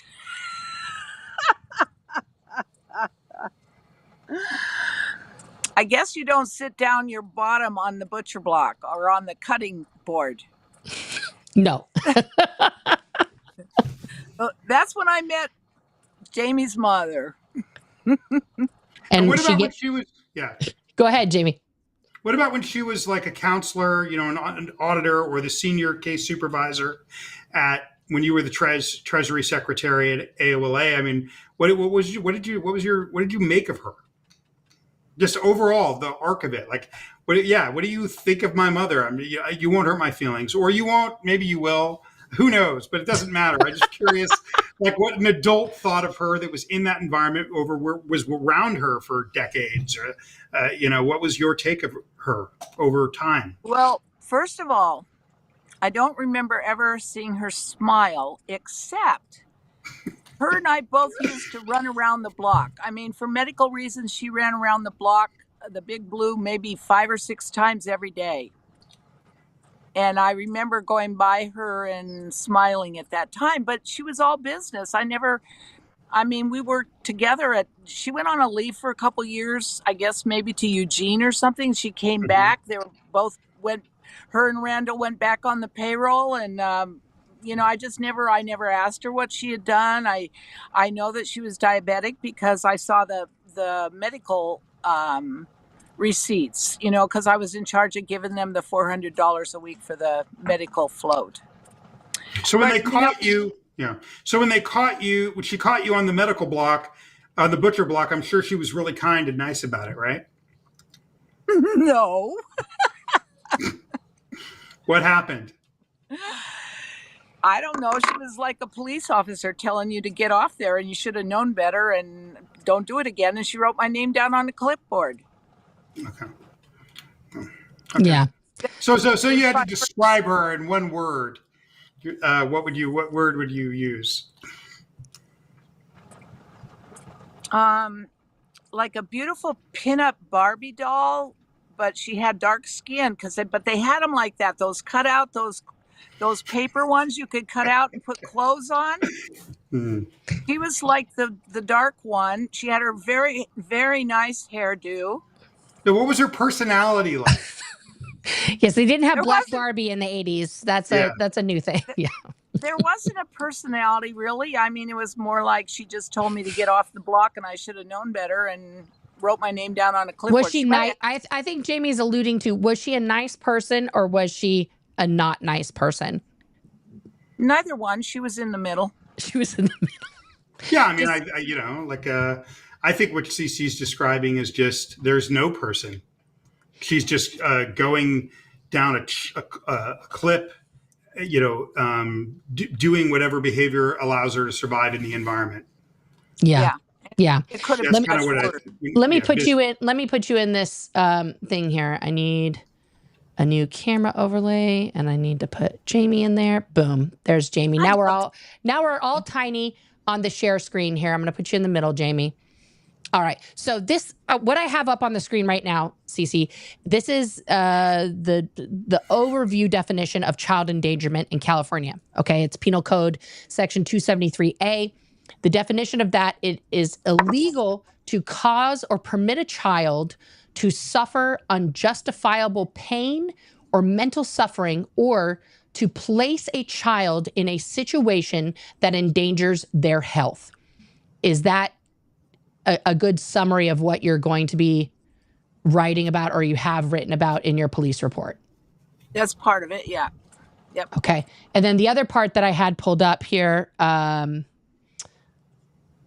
okay, it all went to this weird thing that is not what I asked for.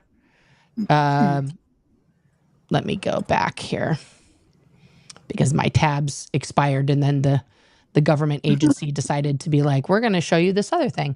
Okay, so let's go back to the first part. This is all part of Penal Code 270 through 273 would be the references for all the lay people. This is in California,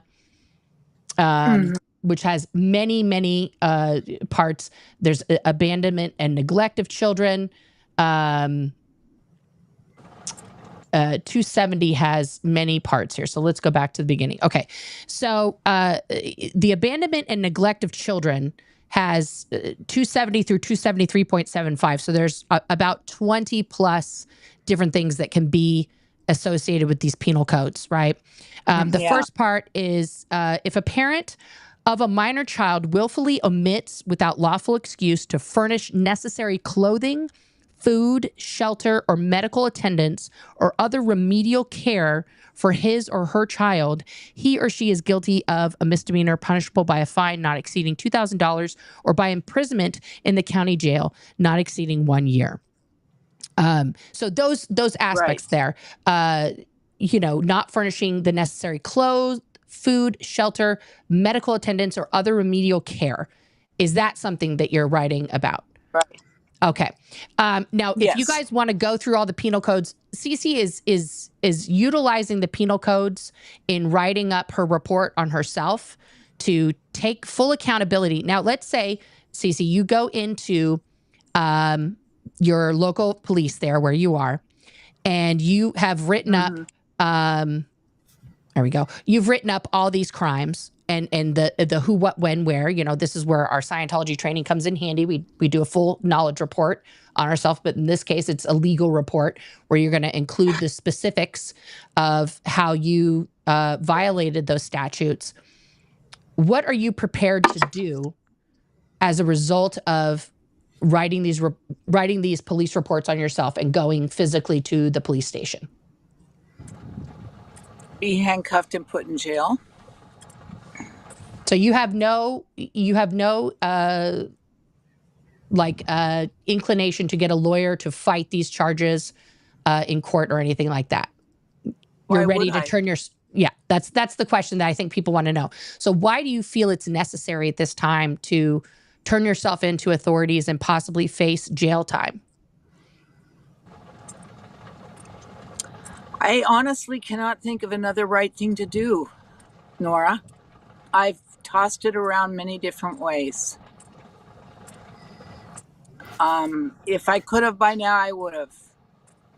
Maybe it would be something like writing a book. But as you know, I have no education, and I do not want to write a book, and I can barely use my laptop, and I don't care to go there, and the children need to hear that somebody agrees with them. One of the baby boomers agree with them. But you know what? There's a lot of baby boomers that do agree with them. There's a lot. And apparently, I don't know. I've never heard one but you. But honestly, Cece, it's a first. You're the first one who's willing to put in an actual police report. Not just like, oh yeah, I spanked my kids once, whoopity boopity boop. You're writing it down in a legal police report. Now, a lot of people in the chat are asking, a couple of people have important questions, but here's the situation. Like the statutes they were not the same in the 70s and 80s. The statutes, the ones that Cece's addressing are ones that are occurring right now. And another person is saying, well, wouldn't the statute of limitations apply? Probably. But the point is that Cece is going to, no matter what the police department decides to do, she is writing down everything that she can recall that is a violation of these statutes and is putting down her own personal participation in the violation of those statutes and is putting that in a proper police report, which will be on file, which can be referenced for future cases, regardless of what happens to Cece physically or not. She may go to jail. She may be charged a fine. They may say, ma'am, thank you for this piece of paper. What do you want us to do with this? Right? We don't know what the reaction of the police is going to be. But the important part is that it will be on record that at least one Scientology parent has come forward to say, I fucked up. I committed child abuse and child neglect against my children for these reasons.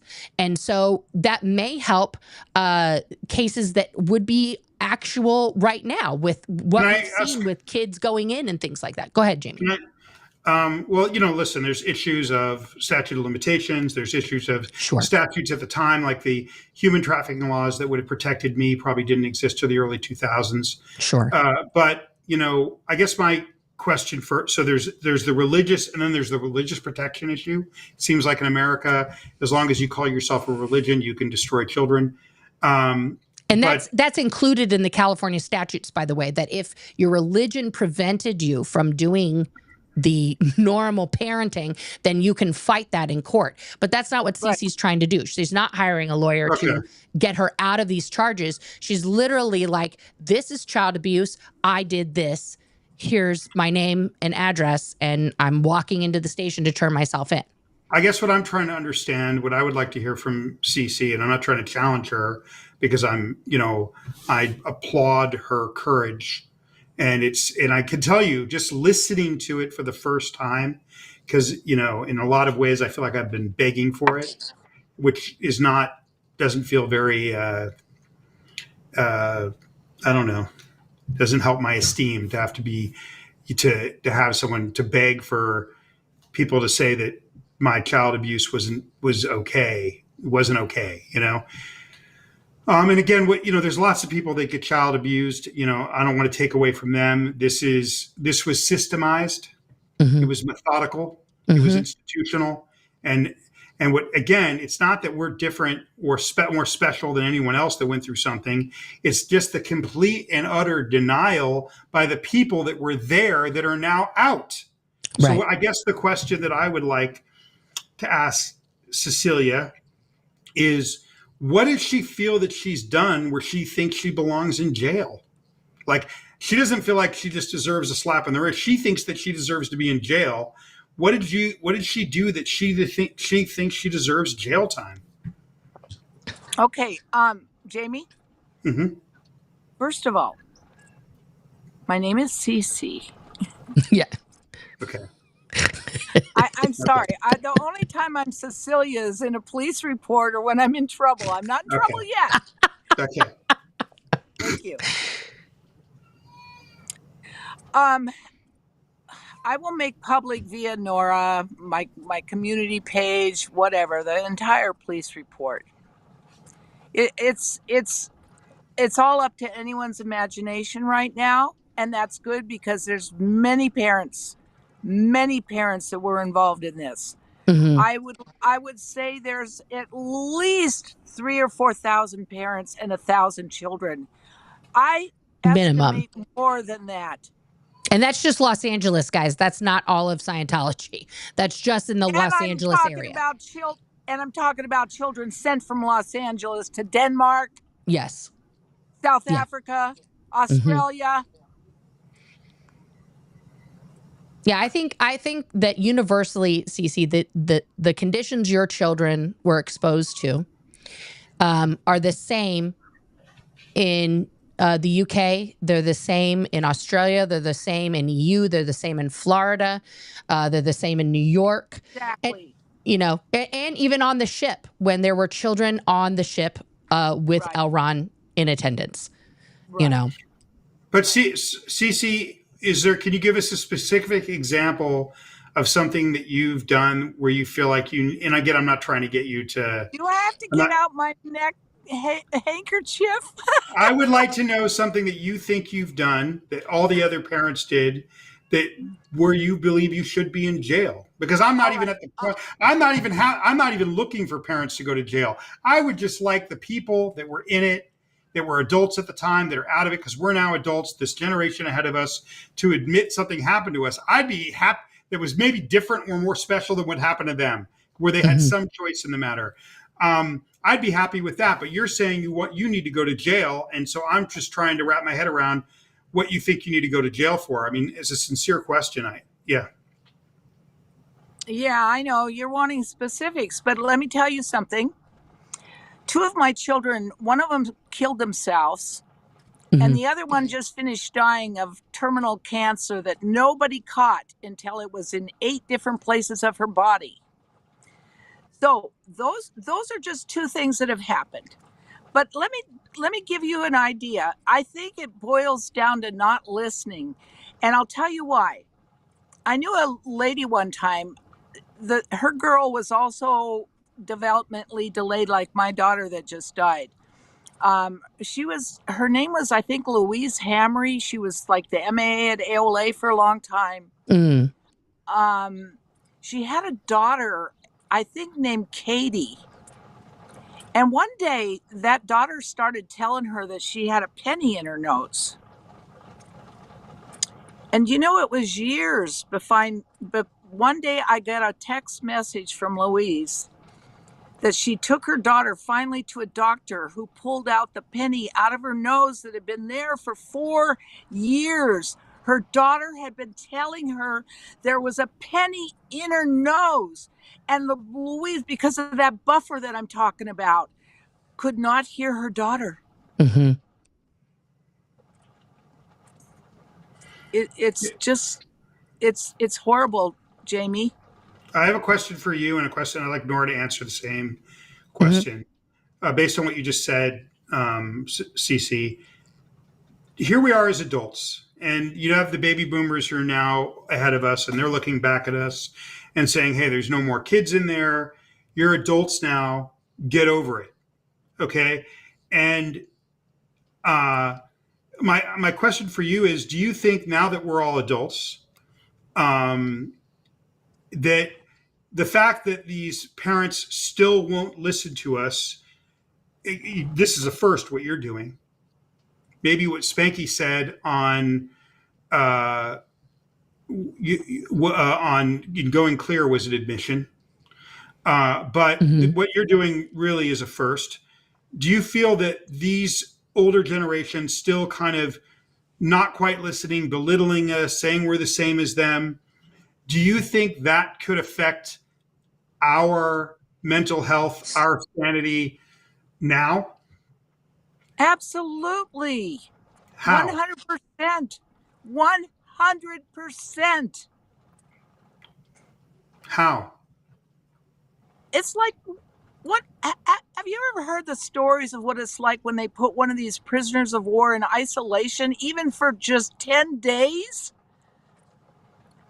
Talk about putting your son or your daughter in isolation for what? 40 years? 30 years? And they still don't talk to you. Now they don't just not talk to you. They say they don't talk to you. They send you a text and say, I'm sorry, I won't talk to you till you do A to E. I guess that's how it feels. I mean, it's interesting, Nora. I'd love for you to comment on it. I guess that's maybe how it feels. So we're interesting word that you use, isolation. It feels Mm-hmm. isolating, And again, one of the reasons I'm here, because I don't really like doing these things, okay, and being public. I honestly, I mean, I'm That's doing not your jam, Jamie. I know that. Yeah, I'm doing other stuff, and I like doing stuff from my other stuff. I don't really like digging up my child torture, and even admitting that it happened to me. It's humiliating, and I'm basically having to talk about this like powerlessness. But one of the reasons why I'm here, and Cece had reached out to me, and it meant something to me because she was an adult when I was a kid, right? Like, so, Right. That is, I feel like I'm doing pretty well. I'm not doing as poorly as some of the kids that I was in the red brick building with or at the fountain with. I'm doing pretty well, right? So when I speak out like this, I feel like I'm doing it from a point of view where I'm not just bitching about my life. You know what I mean? I'm doing it from somewhat of a position of strength. And, and even then I feel like when I want it to be acknowledged, I feel like I'm whinging. Like I feel like I'm just being this like victim-y complainer. And I have to almost push past that, because that's the programming, right? Mm-hmm. What's the worst thing you could ever be in the history of this doctrine? What's worse? Right. What's the worst thing you can be? Is a victim. I mean, the hardest thing that I ever came in terms of my own mental health and ever going to like seek any sort of therapy or help was, in order for me to do that, it probably took me 2 decades to admit that I'd been victimized. Yeah. Because we're programmed not to be like, there's nothing worse. It's better to be a pedophile than a victim.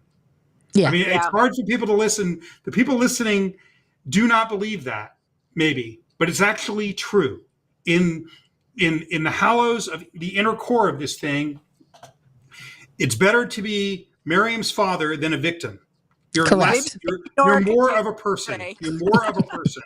So it's hard. I'm pushing against myself to do it, but I guess Cece answered that question.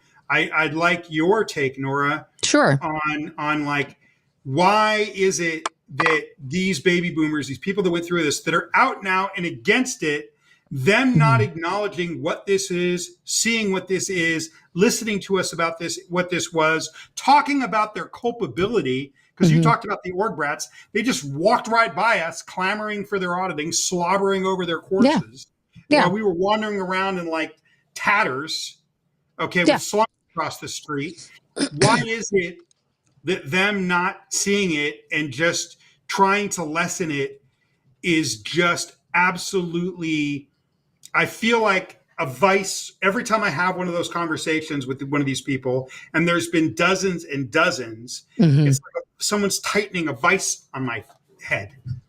Yeah. And then, I mean, you're not wrong, Jamie. You're not wrong. It is physical reaction that I get in those things as well. Trying to, have this like circular conversation, right? The problem is that it goes back to the very beginning of what we were talking about, right? Is that for most parents of us, of the baby boomer generation who brought this first and sometimes second gen group of people into being, right? They, I don't know. It is partially generational. There are, and listen, I always get like a bunch of boomers in my comments that are like, I've never treated my kids. Like, I get that. We're not talking about all boomers. It just like all Gen Xers aren't one thing and all millennials aren't one thing. But in general, the boomer generation is very much the bootstrap generation, right? Like the pick yourself up and dust yourself off and don't cry about it. And just in general, that's how they were brought up. Like rub some dirt in it and keep going, kind of a situation. And that might be why I'm still alive, Nora. It could probably. I mean, well, it's very much a survival generation. And then you have our generation, Jamie, Gen X, which was very much, even outside of Scientology, neglected in so many ways. We are considered the latchkey generation, where we were raising ourselves. Our parents were either working 2 jobs or just were absentee in some other way.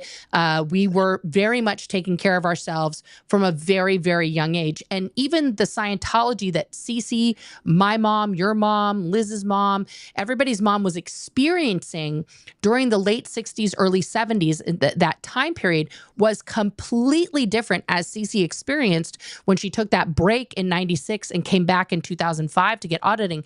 It was not the same bag of tricks. It's Scientology, but it is, by the time 2005 rolled around, it was completely miscavegeology. That's what we're in right now. Called black Dianetics. Yeah, it's yes. I mean, it's been warped and changed and all this other stuff. But the mental anguish because of our programming as children, the things that we were immersed in, that we were drowned in as children, the viewpoint of ourselves. This is something that I'm like honestly working on in therapy every week, trying to extrapolate myself as a person from all of that stuff. So it is not all of you guys, like instantly, Nora, are having to do that. Yes. There's a guy named Selfless Self in the comments, and he just wrote that the reason the baby boomers that are out of it now, that are against it, will not kind of, are just kind of very casual and no big deal about this grinder that these kids were in. Which is far beyond just the normal neglect of the Gen X generation. Yeah. He's saying that, he or she, that it's because the people like CC and the other parents, even though they're against Slimetology now, right, they don't want to admit that they were part of what was done to us. So they just have to pretend. Correct. And water it down. I'm curious what you think of that and what I think. I think that's an accurate take. I think that also, like, look at as an example. Let's look at Cece when she experienced that in 2005. We're now in 2024. We're 19 years later. Okay. She didn't immediately go, well, Scientology's fucked, and what the fuck was I a part of, right? She took the necessary time, and it is necessary. This is not something that you can just walk away from Scientology and then all of a sudden the next day you're just like, wow, I was in a cult. That's crazy. And like all these epiphanies, it takes and for every person, it takes a different amount of time, right? So, like in therapy and other things, like the number one thing that gets people to start realizing anything about Scientology is ironically kind of the PAB 6 handling. It's like, I got to change my environment. I got to go somewhere else. And as soon as the further away you get from Scientology, from its existence, from its buildings, from its presence, from people saying the language and all this other stuff, the further you remove yourself from that, that is the first thing where you can start, you're observing the real world and you're like living in it. You're watching television and like all these things that you've never done, because Scientology says all those things are bad. That is the first things that you're like, oh, everybody else doesn't think this way. How are they thinking? And if you're curious, right, and you start asking those important questions, like, why do I think this and why do they think that? And ask people what they think about certain things when you're like on the opposite end, it starts the deprogramming process, right? But the more, and this is something that's ironic, like I'm here on this channel, we talk about Scientology, but the more I do it, right, the more I find Scientology vernacular and think coming to the front of my brain where it hadn't been for years, because I had I'm in Oregon. I'm not by any churches. I wasn't doing anything. And as soon as I dipped my feet back in this cesspool, it's all back. It's all like the words, the things, the stuff. And thank God for my wife, who tells me all the time, that's Scientology, babe. That's not a real thing. That's not a real word. Because that's part of what keeps you in, is the language, is the routine activities, the conditions, all of those things that we were like doing on autopilot because we were hypnotized in this thing. So in terms of reclaiming yourself, that is a huge undertaking. It is not a one-step undertaking. Many things have helped me with that. Therapy has helped me with that. Antidepressants have helped me with that. Getting the SGB shots helped me tremendously, because then I was able, for the first time, to talk about Scientology without it being like a fucking tsunami on me in a therapeutic situation. Like I've trained myself to be sort of just poof for the camera, because I'm doing a show. And so like I can't just be a fucking puddle on the ground while I'm talking about Scientology. Like the things. I do that after. After we're done here, I'm gonna go take a nap. But like to do like self-care. But like what you were saying earlier, Jamie, it's like self-care, gross. Like we would have never in a billion million years taken time for ourselves to do anything if we don't feel good, if we were in some sort of physical pain, like a migraine, a headache. We just keep going. You just keep going. You have to show up. You have to do these things. And now we're learning, oh, I don't have to do that. I can say, I'm hurting. I don't feel good. This is bad. I'm not liking this. And it's okay. Like just those tiny things are enormous to be able to like, have some autonomy over your own life and feelings and stuff like that. It's new. Based on what you're saying, I have a question I'd like to ask Cece. Go for it. Okay. What's one of the things that's really interesting to me, and I'd like her take on this, is how many people get out of this thing, this particular doctrine that we're talking about here, and hate it. And they're 20 years out of it. They're 10 years out of it. They're 30 years out of it. And they still act and treat people like they're in it. Mm-hmm. Like if there's two things we've been taught to do, and I'm sure I do this too. I'm always looking for my blind spots. If there's two things we're taught to do, it's to fight and disconnect.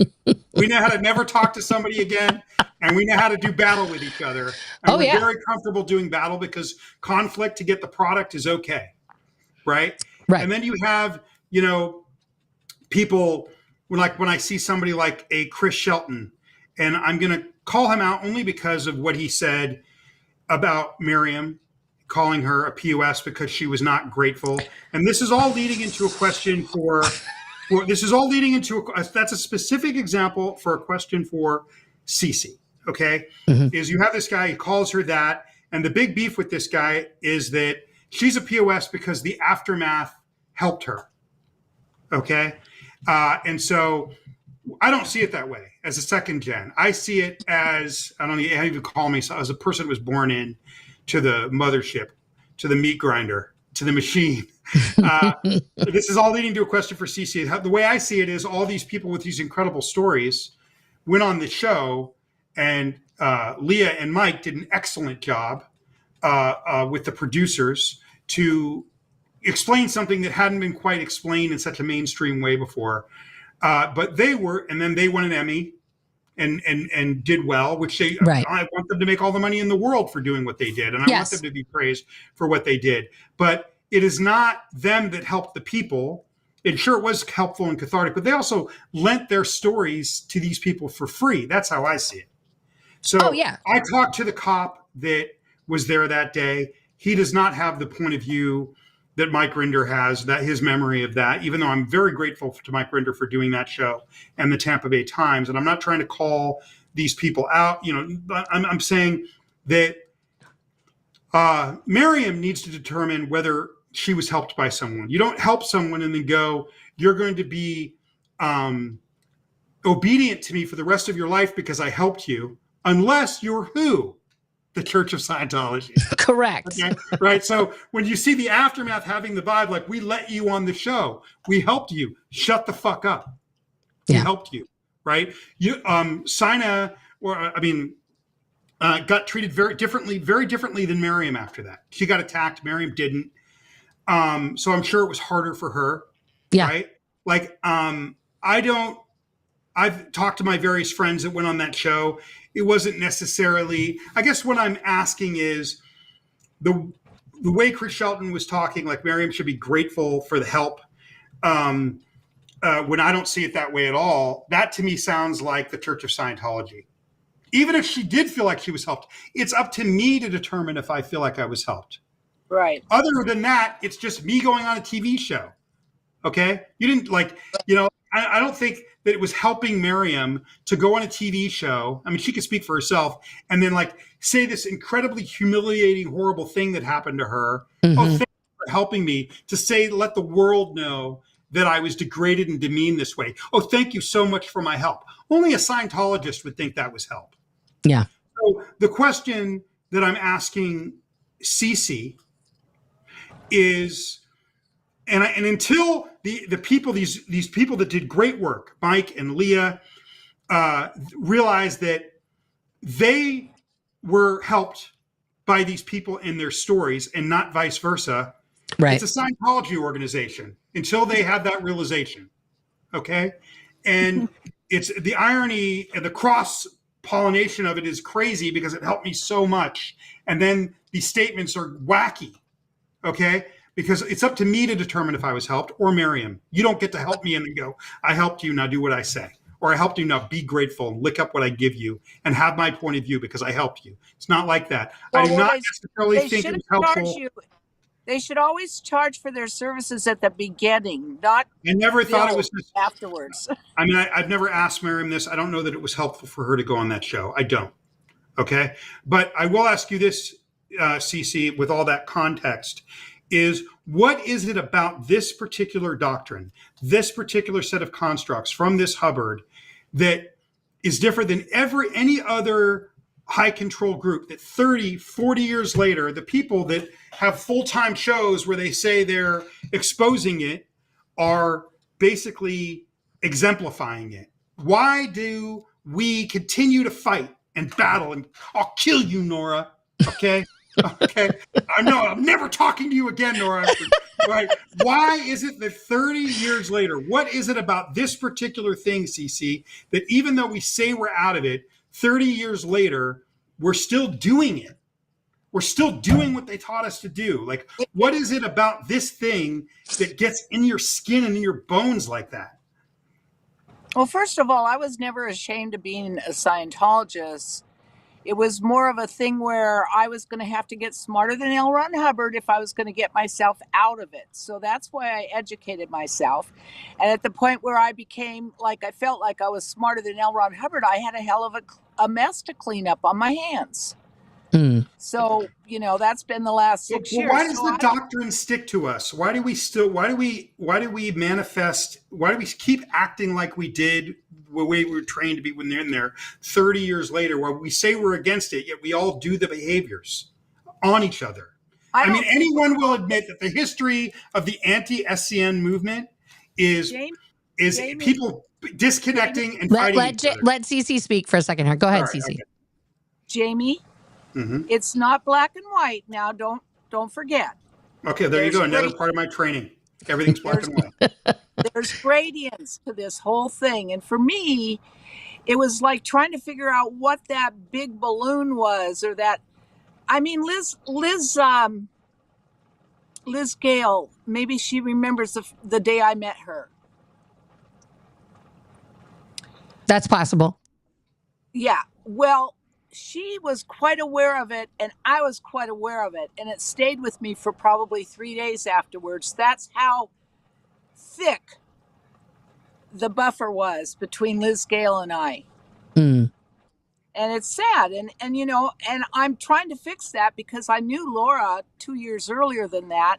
And so I just went even to more work to try and fix what is this feeling where I feel disconnected from these children still. I sit and cried with Miriam, and I cried with Laura, you know, after the fact, and Liz Gale and Liz Ferris and Jamie. And I mean, I was done crying. I went, oh, it's time to do something, Cece. You can't sit there. And it was like someone shaking up a soda pop. The lid was just going to blow. I mean, the natural thing that came next to me is turn myself in and get arrested.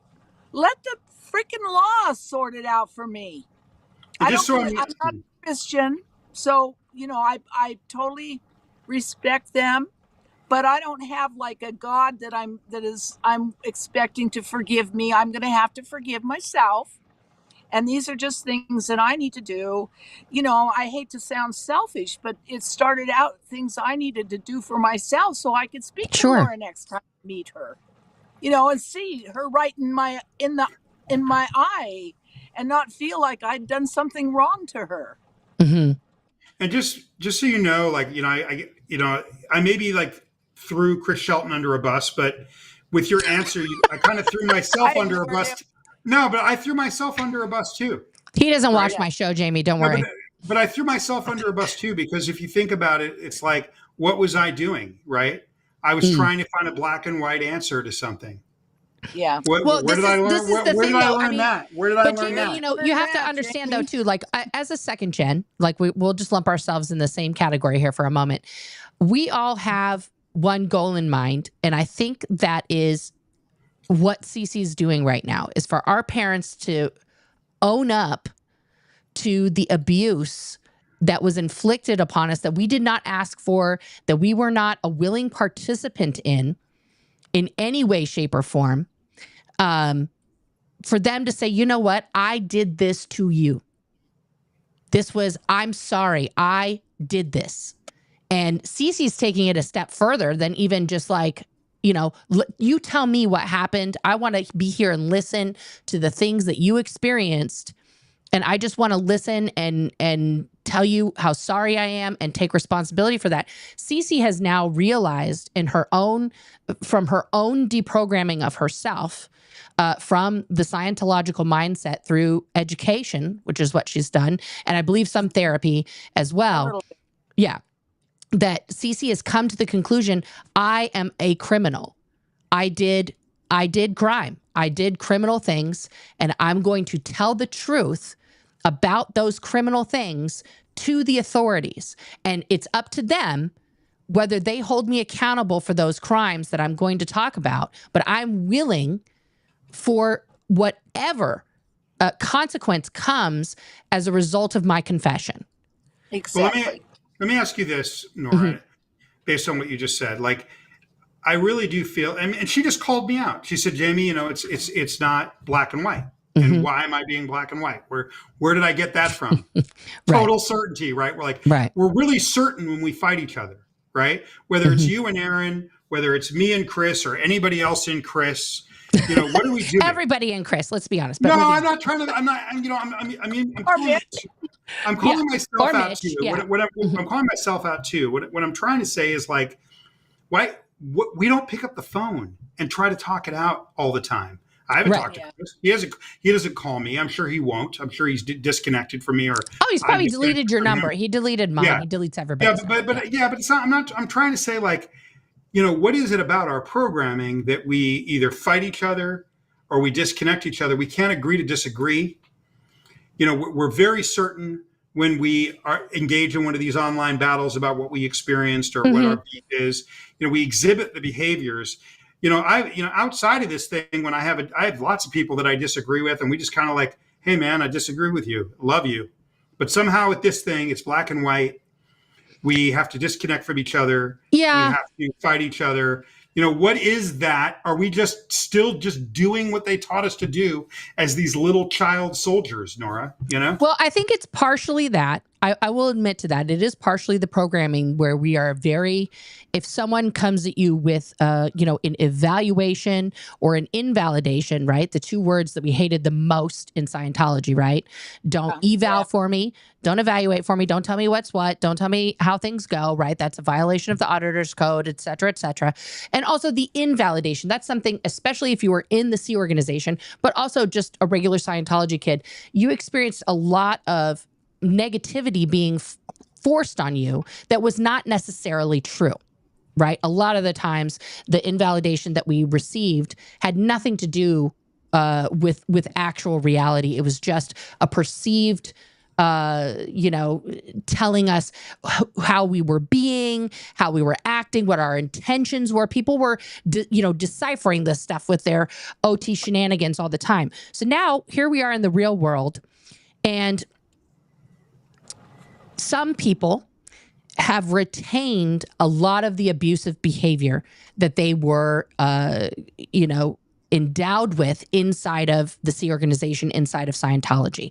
They maintain that same, for lack of a better word, to use a Scientological word, valence that they were in, which is just like a personality, guys, a persona for people who aren't Scientologists, that they were in, that authority that they believe they had, they are still exhibiting and exerting on people around them.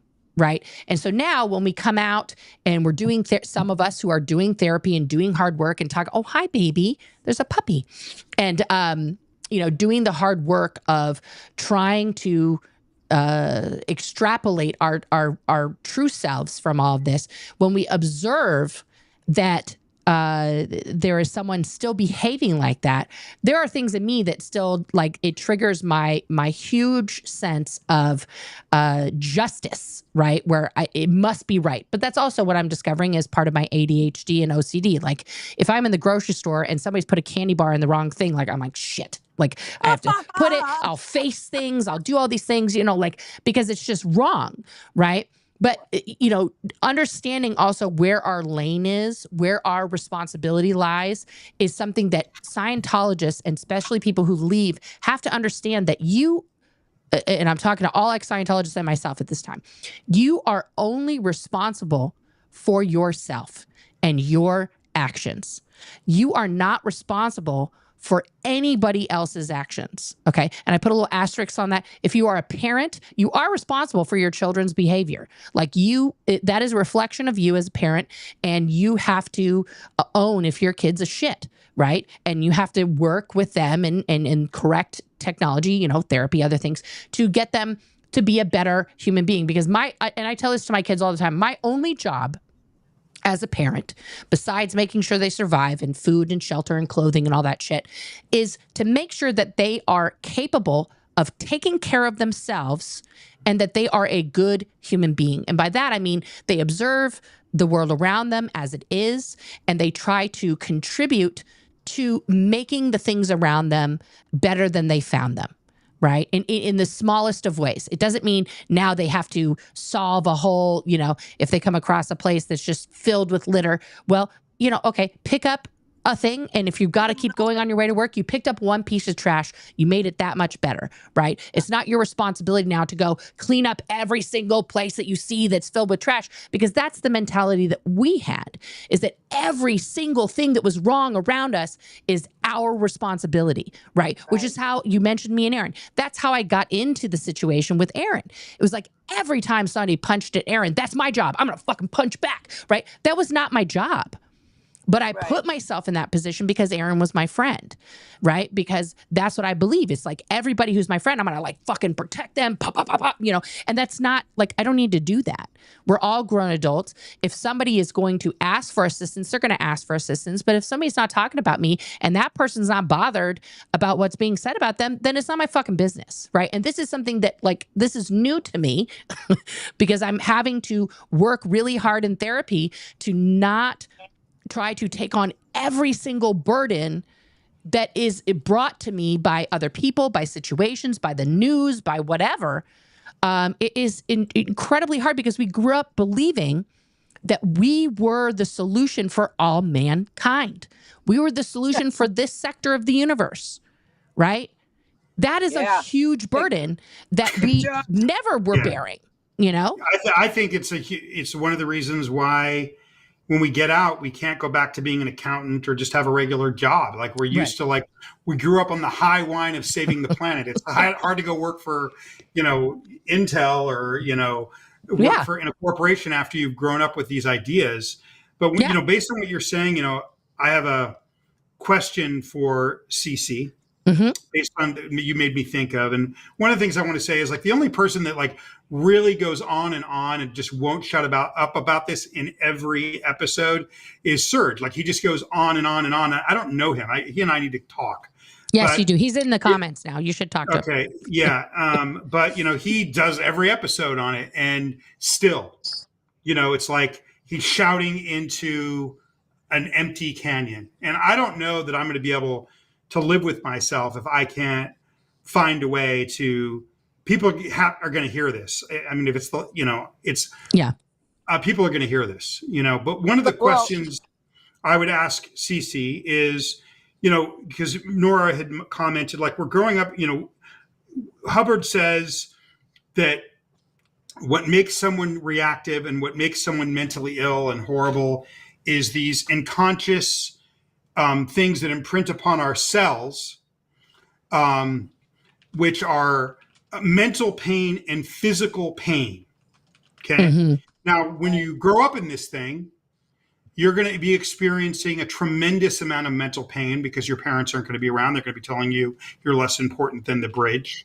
Correct. Right? And then if you grow up in and listen, Child USA says a person is a child till 26 when our brains are stopped developing. So I want my wife to understand, who I love very much, Mitch Brisker, that when I'm speaking of children, I'm going by the Child USA definition, up to 26 years old, not just a 5-year-old. Okay. Right. But I guess the question that I would ask Cece is if she ever thought about the fact that Hubbard is saying, okay, what causes you to be crazy and causes you to not be a fallen god anymore is because you've experienced is pain and unconsciousness is what aberrates you and makes you less. Physical pain and mental pain. Mm-hmm. And then when you're inside the environment, Cece, did you ever think, or since you've been out, that all that environment does is cause psychological terror and physical pain? It causes you to be psychotic. I know, but what I'm saying is the dichotomy of like, or just the hypocrisy. Well, if you want to get better, we have to cure your physical pain through auditing, and we have to cure your mental pain through auditing. Then what is it like to be inside there? Is it mentally painful? Is it physically painful? Like, isn't he 24 hours a day through the Sea Org, the RPF, the decks, the threat, the conditions, the judgment, causing the same pain that he says only his shit can fix? Have you ever thought about that, Cece? Like, what do you think of that? Yeah, that's a good point, Jamie. But I tell you, I didn't get into Scientology to fix myself. I thought I was perfect. Why did you get into it? I was a saint since I was a little girl, What Why- sounded good to you about Scientology when you were presented with it? I think Mark explained to me the missed withhold phenomena. Mm-hmm. It made sense to me. Getting critical, and it made sense. And I did it to him. After that, a week later, he was being critical of me, and I had to chase him down to the end of our farm and grab his legs, and he ended up in the mud, and he finally told me he was masturbating. So it worked, right? Is that an overt? No, he thought it was. I didn't think it Well, was in an overt. Scientology, that's an overt. I didn't think it was an overt. You didn't think that No, was an no. overt? Not one thing. I didn't have one thought one way or another on it, but he's the one that had the consideration, Mm-hmm. and he started being critical to me. So I just did whatever he had told me you're supposed to do. You keep asking the same question. What have you done to me that you don't want me to know about? And it took me 3 hours, and it was pouring down rain outside. And when he bolted out the door, I ran after him and I grabbed his legs. He went down in the mud, and he finally sat up and told me he'd been masturbating. I didn't think anything of it. I only wanted to know why he was being critical, Yeah. because it wasn't something I deserved. So anyway, God, that was 50 years ago. That was a long time ago. So I'm going to have to jump in like 20 or 30. Are you going to go through any of these statutes? Like, how long is this thing going to be? I went through. No, we're not going through all the statutes today. I went through a couple of them. Cece, just so you guys understand, and I'm going to repeat this for the people who are coming in. There's a lot of people in the chat, Cece, just so you know, that are very much concerned for you, that are praising you for this action of, going forward. Let me settle any concern right now. Go ahead. I'm 72. I just passed a mammogram and a colonoscopy. I can climb hills. I dug a big ditch 3 weeks ago. I shoveled for an hour. I have someone to take care of my puppy for me. I have a wonderful never-in partner for like maybe almost 13 years. So I have everything compared to some of these kids, Nora. I have everything compared to some of these adults even. Look what they do to the adults. They're dying of cancer, or they won't speak to their children. Yeah. So I have everything to my advantage. My rig, he knows how to take care of everything in my rig. My rock tumbler needs to be taken care of in another couple weeks. I'm actually going to move the rig downtown.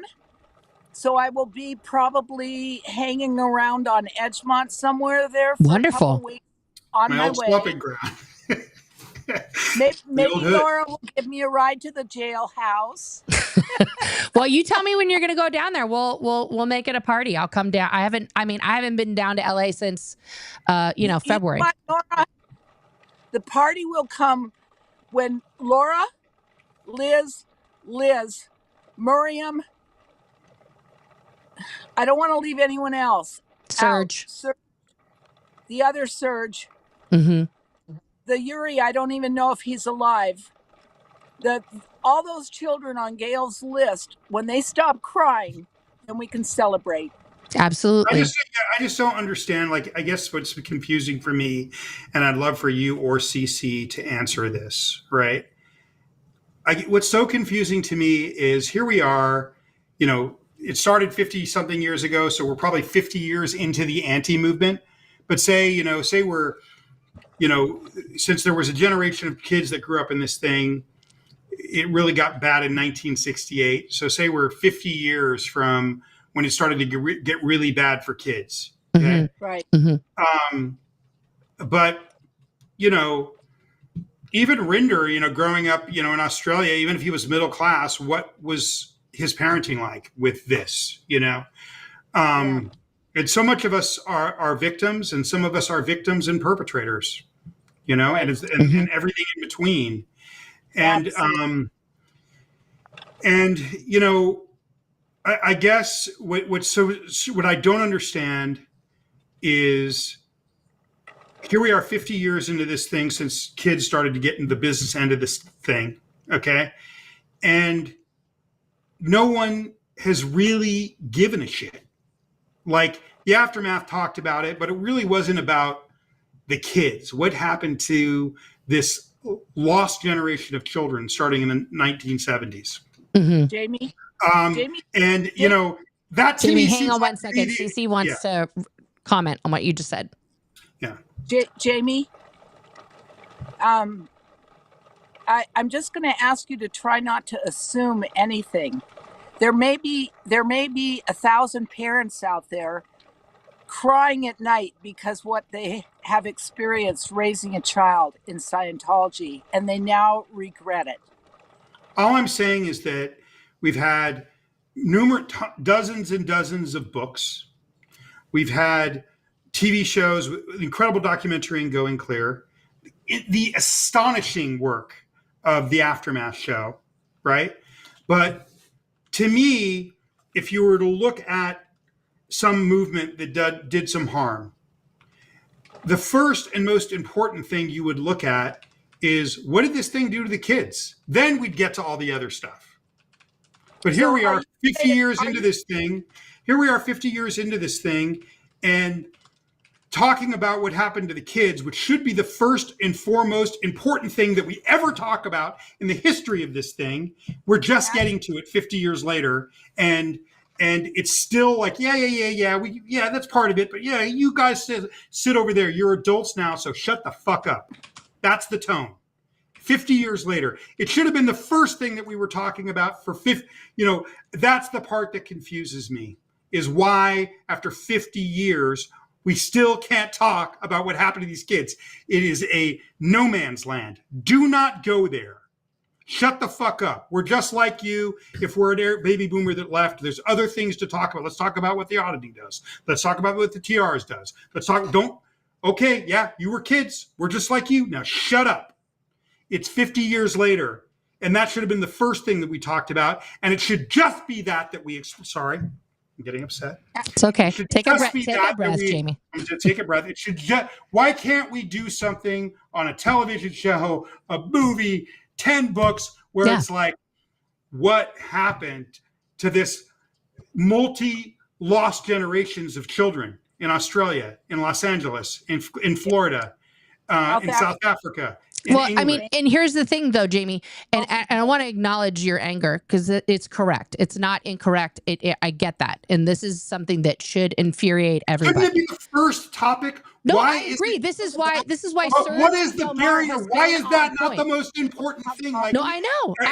I agree. You know, the ship is sinking. Let's put on the women and children. Right. No one will talk about the children. We're 50 years in. I know. Why, Nora? Why? Because here's the thing. We have to understand two major things. Okay. Children abuse, child neglect, all of these things, right, is not just a Scientological problem in this country, in Australia, in South Africa, in England, in all the places that Scientology exists. Child neglect, especially in America, is rampant, is protected by religious doctrines throughout this country, not just Scientology, okay? A lot of people who tune into my channel here are escapees of other high control groups, very religious institutions who all had a very same experience to what you experienced, what I experienced growing up under the cloak of religion, right? And so part of the problem is that children in general, you have to go. I got another couple minutes.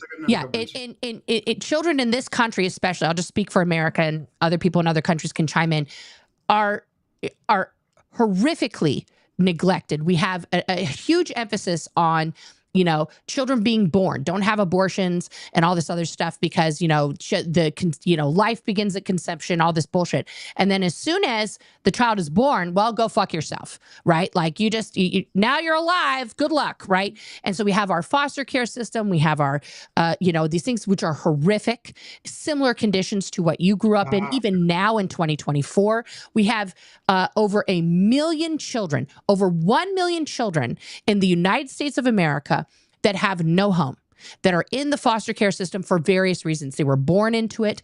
They were removed from abusive households. And many foster parents are in it for the good reasons. They're in it to like, hey, I have a home. I want to give a home to these kids. And they're really altruistically trying to help these children for whatever reason they believe they need to help them. There is also a percentage of people out there who claim to be parents who use the foster care system to make money, because the more kids you foster, the more the state pays you. And they don't give that money to the children. They don't provide them with the things that they need. It becomes a super horrific conditions for the kids, very similar to what you experienced as an infant and a young person. So to single out Scientology in this instance and be like, why aren't people talking about it is slightly the wrong target, because this is a problem that is rampant, especially in our country, where as soon as a child is born, people don't give a shit anymore. They can be traded. They can be used. They can be put in this other house. Oh, they didn't work out in that house. We'll just put them over here. So the way Scientology gets away with the abuse of children is they're just doing what everybody else is doing.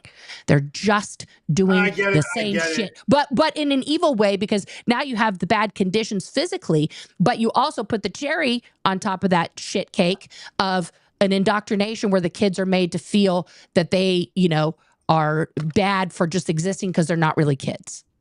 I guess, what I realized in listening to you, I think you're right. I'd love to know what Cece thinks about that. And this is why it's so important what Cece's doing and why she's here today, and her being the first person ever to do this in 50 years. There's been one today. And the difference is, and when I hear you, Nora, and I'd love for Cece to comment on this and why what you're doing with this interview is so important, or this panel, is until today, no one knows, no person that chose it has ever said the severity of what it is, to where they feel like they need to turn them into criminals. So I think maybe why it's so hurtful to me, and I was thinking this when listening to you, or just so frustrating, and just like such a vice grip on my brain, is that the people that seem to be telling us to shut up the most are the people like Cece that got out of it. They're not doing what Cece's doing. They're telling us to shut up. They're telling us we're just like them. And I think it's because they're supposed to be our allies, and they're the ones telling us to get over it and shut up, and they're just like them, which is completely crazy. Like, it needs to be documented what happened before we're all dead. Yes. Right. Okay. Right. And so I think maybe that's what's so important about what Cece's doing, is like, it's because it's like friendly fire. They're supposed to be on our side because they left it and they're against it. But what happened to us? Get over it. It's friendly. It's like being abused again, because we're being told, I hate to use the word gaslit, because we're being told it was no biggie by the people that are saying that are pretending to be our allies, or saying they're our allies. Well, let Cece interject. Go ahead, Cece. Yeah. I went through a period where I felt like I was the victim, and then I felt like my children were the victim because of me. And then I felt like we were both victims. We were all victims. And then I stopped feeling like I was a victim. I started feeling like I can take this experience and I can use it completely to my advantage, not for money or anything, because that's not something I wanted, but to be able to set aside and be happy with my life. I could do this, and if it helps other people, Jamie, that's up to you, and I hope that it does. But for me, it was the natural thing to do. And I was going to tell you this thing about being told, well, you know what, it's been 40, 30 years. Why don't you just grow up and get over it and carry on with your life? That's not how our minds work. Right. It's simply not how our minds don't work that way. And if you're going to do that, as they are doing right now, they're going to get sick. That's all I could say. They are going to get very sick. Well, let me say this in response to this, and then I'll stand for a few more minutes, and then I'll go after your response. I'll just say that for me, Cece, what you're doing is one of the most profound. This conversation may be one of the most profound conversations of my life because you're the first to do it. Aw, that's sweet, Jamie. And I'm going to use a Scientology word so Nora can translate what the word means. Sure. I'm experiencing, by listening to you and what you're saying, and you being the first to do it and to talk about the severity of what it was, it is a long fall blowdown. So that, in Scientology terms, guys, on the e-meter dial, when you hit a point that really resonates with you, that causes you to be like, yes, the needle itself will slam hard over to the right, and then the person has to like move the little arm, which is called the tone arm, to bring the needle back on the dial. And when you see that as an auditor, you know that that person has released a huge amount of like upset, of pain, of, you know, like visceral emotion inside of them. So that is something that you're looking for when the person in a counseling session is saying something like big. In real world terms, this would be like an epiphany where you're having that aha moment, and you feel seen and heard. Right. Yeah. So I just want to say thank you from someone else, but whatever. Yeah. No, it's I think it's the beginning of something. And well, you know, it's not the beginning of something because Serge has been beating this drum for years now. Yes. But for you to be the first person to do this, it gives me hope that that this can be heard. It's possible to be heard. And you know, I just want to thank you for your courage and your honesty. And I just want you to know, for me on a personal basis, because I knew you back then when I was going through this hell, it is a crucible. It is it was a gauntlet of hell for 20 years. Okay. Except for that 2 or 3 year break in Eugene. And so for finally someone to go, no, this happened and it has this kind of gravity, like just in this moment, it's hard to express in words the amount of relief that gives me personally. So I want to thank you and tell you to keep going. And also I want to apologize for me getting, you know, it's a long time coming. And I actually have had a couple of people be somewhat sympathetic off air. You know, one of them's under the radar, so I can't say their name. Sure. But nothing to this magnitude, nothing to this group. And it gives me hope because, you know, ever since this happened to me, you know, it's like an open wound. And I really do feel like what's created that open wound is just the constant denial by the people that have now left that are supposed to be my allies that tell me, yeah, I get it. It's no big deal. Oh, yeah, it's a big deal. Now shut up. Right? Yeah. Like there's no real empathy. This feels like real empathy. Even the people that claim they've had empathy that are the exes, baby boomers, it's done in this really cold, now I'm telling you that I get it. Now shut the fuck up, which doesn't really feel like empathy. This feels like real empathy. And it's the first time it's ever felt like real empathy, aside from a couple of conversations that I've had with second gens. And I just want to thank you for that. You're welcome. I hope there will be lots more, Jamie, coming from a lot of parents. Well, I think that you're, but Cece, can you move your camera back a little bit to your, I'm going to say, yeah, there you go. Yeah. The background is gorgeous. The sky's gorgeous, but we want to see you. Here's the deal. I hope that you inspire other first gens, other parents to come forward and take some form of accountability, you know, for real. because Yeah, this is not just, listening to us and saying like, okay, I hear you, I hear the pain, but this is you saying, I committed crimes as a parent, and there is right. no other parent out there that has done that ever. Period. Full stop.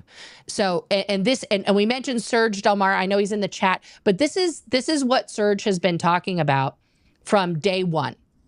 Is that what happened to the kids and what's happening to those children that are inside there? Like Apostate Alex and I did a reaction video to a 12-year-old girl who had just finished her PURIF. Yeah, I saw Okay, that. and that is child abuse. What that girl went through. The program itself, how she was put into a sauna with adults who are half dressed because it's sauna. All of that is a form of abuse. The indoctrination that she's going through is abuse. Even making her do that speech in a gown, forcing her to articulate these changes in behavior that are ridiculous, and then also to have her believing that she has made her eyesight better, even though she still has to wear her glasses. Like, this is the delulu and the psychosis that starts setting in at such an early age that it will be horrifically hard to deprogram these children. Because like you said, this is a different form of Dianetics and Scientology that's being practiced now. It is, and one day I'll do a whole breakdown of the Black Dianetics bulletin, because there's even L. Ron described how Scientology could be used as an evil weapon if it's reversed. But the truth of the matter is, if you reverse it, if you slap it, flip it, reverse it, it doesn't matter. It's all evil. It's all fucking somebody up. But it can be even used worse, in a worse version, to harm people faster. And I would agree with you to characterize the current form of Dianetics and Scientology being practiced in those, as Serge eloquently puts it, hotels and commercial buildings, is a black evil form of that already evil thing. So this is a huge first step, Cece, and I don't think you're taking it lightly, but go ahead.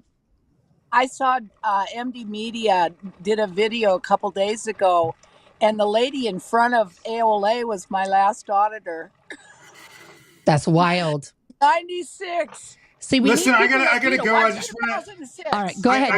I want to say one thing, because before I go, and I hope you guys keep going with this conversation after I go. I feel like it should be 5 hours long, but I just want to say, CC, and I don't want to be melodramatic, but I really feel like that it's the first time I felt that wound closed a little bit today, listening to you, and the other day when we talked on the phone, and I really do feel like, if there were 50 of you, 100 of you, that I wouldn't feel like someone was picking at that wound all the time, because that's how it feels. I feel like this thing can't close, because the people that were supposed to be looking out for us, that are now supposed to be our allies, are, even when they admit it, they have this really clever way of watering it down as they admit it.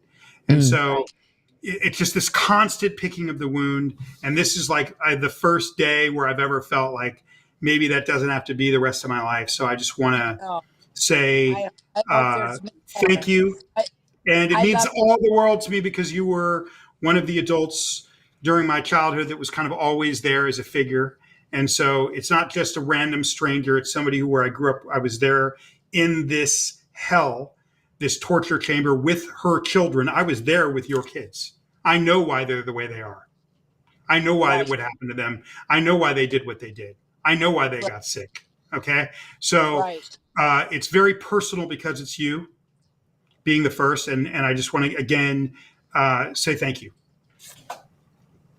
Well, Jamie, when you got through your education, when you became a successful artist, when you became an author, you didn't just keep on going and ignore those you left behind, Jamie. Well, let's hope. I've got people like Nora agitating me. Every day. But I appreciate that. And I wish I could say that I didn't do that and I'll go now out of some sort of bravery or something.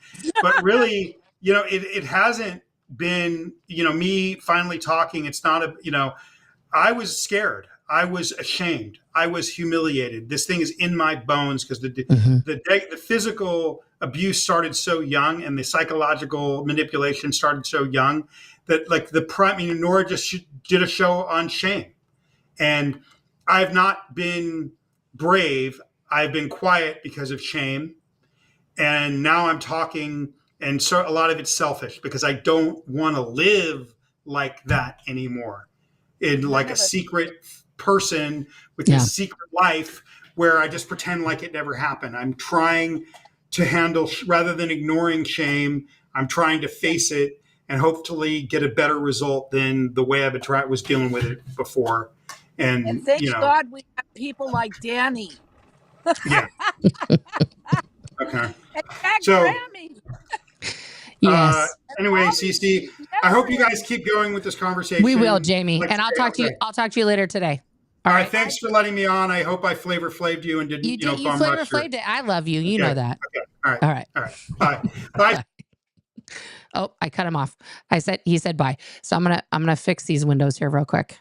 All right, well, Cece. So what? Let me ask you this question, Cece.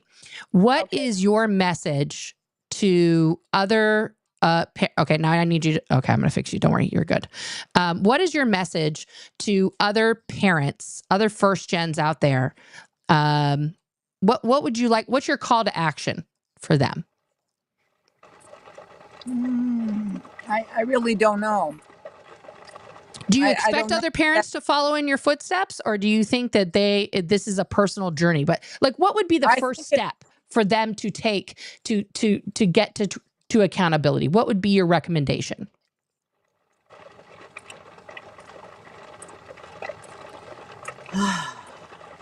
I don't know. I mean, everybody has a different path. I mean, they could start by educating themselves, maybe listen to Serge, maybe listen to Jamie, maybe listen to Laura, maybe listen to Liz, and all these children that are talking. I mean, it cannot be ignored. It just cannot be ignored. Now, when Michael Rinder, instead of answering Miriam's questions, when he instead got a lawyer to answer the questions for him, that was the end of Mike Rinder for me. I just went, I can't spend any more time on this person. He doesn't get it. So you know what? It's all a gradient. I might have not gotten it 10 years ago. I might not have not gotten it. I might be out there looking for gold and precious gems in the wilderness, which I love to do. Anyway, thank you, Nora. Oh, Cece, listen, I want to thank you so much. I'm going to I know you've been here. You want to take a break. You probably need to eat. I'm going to let you go. I'm going to answer some questions in the chat unless you got to pee. That's all right. Me too. But yeah. So I'm going to let you go. I'm going to answer questions in the chat, and then you and I will speak later. And as you said, once you fill out these police reports and before you go into the police station, I'm going to put that up on my community page so that you guys can all see it and you can follow along. And rest assured, Cece is of sound mind and body. She knows exactly what she's doing in this moment. She has made the decision as a 72-year-old adult to not hire a lawyer in this instance. And she is fine with that decision. I'm just, I want to reiterate that they're ready to start a GoFundMe for you to get you a lawyer. And Cece she's not seeking to be saved from these. I did check, and I won't get Social Security if I'm there more than 30 days, they cut off Social Security. But that's not a problem for me. I won't be able to smoke, which would be wonderful. They feed you. I mean, I know there's a commissary. Also, I have a friend that's been in jail for 2 years, so he will help me with the commissary. There you go. He'll be out in February, so I figure maybe February it might just kind of click together where he gets out and I go in, and then he'll help me while I'm in. I can call him on the courtesy telephone. Right. Yeah. Yeah. Okay. Well, Cece, listen, you're brilliant. I'm sure we'll do a follow-up conversation to this later. Thank you so much for coming Thank on and you. being so candid and, being an example here for all of us second gens on what we need our parents to do. All right. Thank you. Thank Thank you, Cece. All right, guys, I'm going to put myself back here front and center.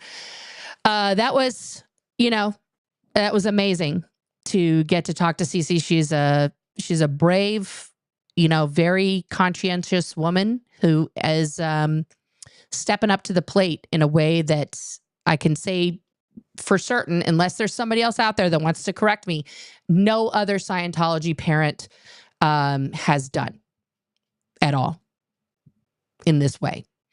And for the other Scientology parents who are watching, or maybe your kid is watching and they're going to have a conversation with you about this, please watch the whole conversation. Please watch what Jamie had to say.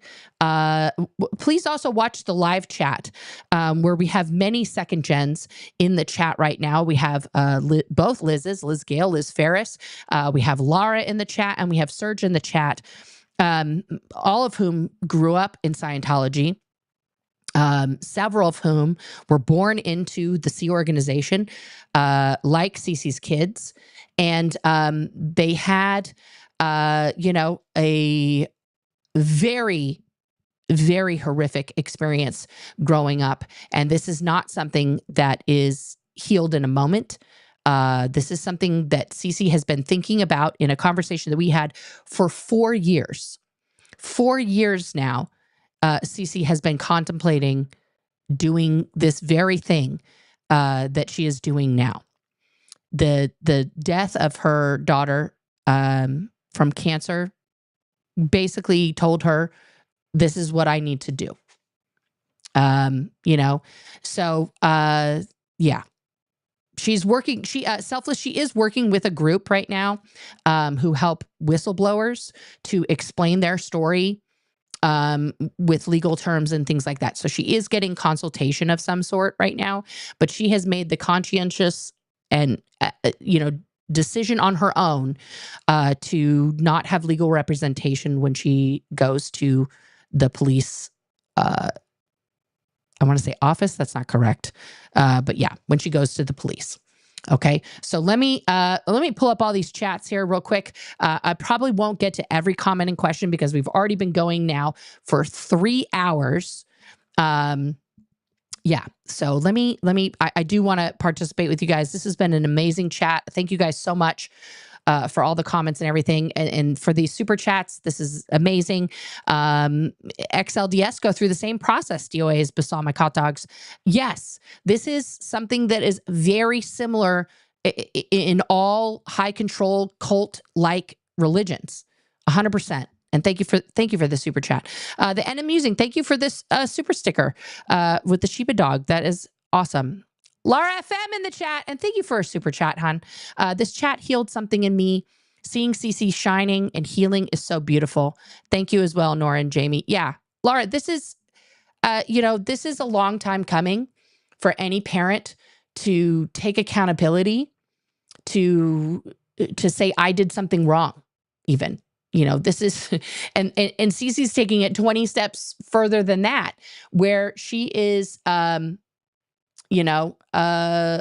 leading the way. Serge, you are very correct with this comment here.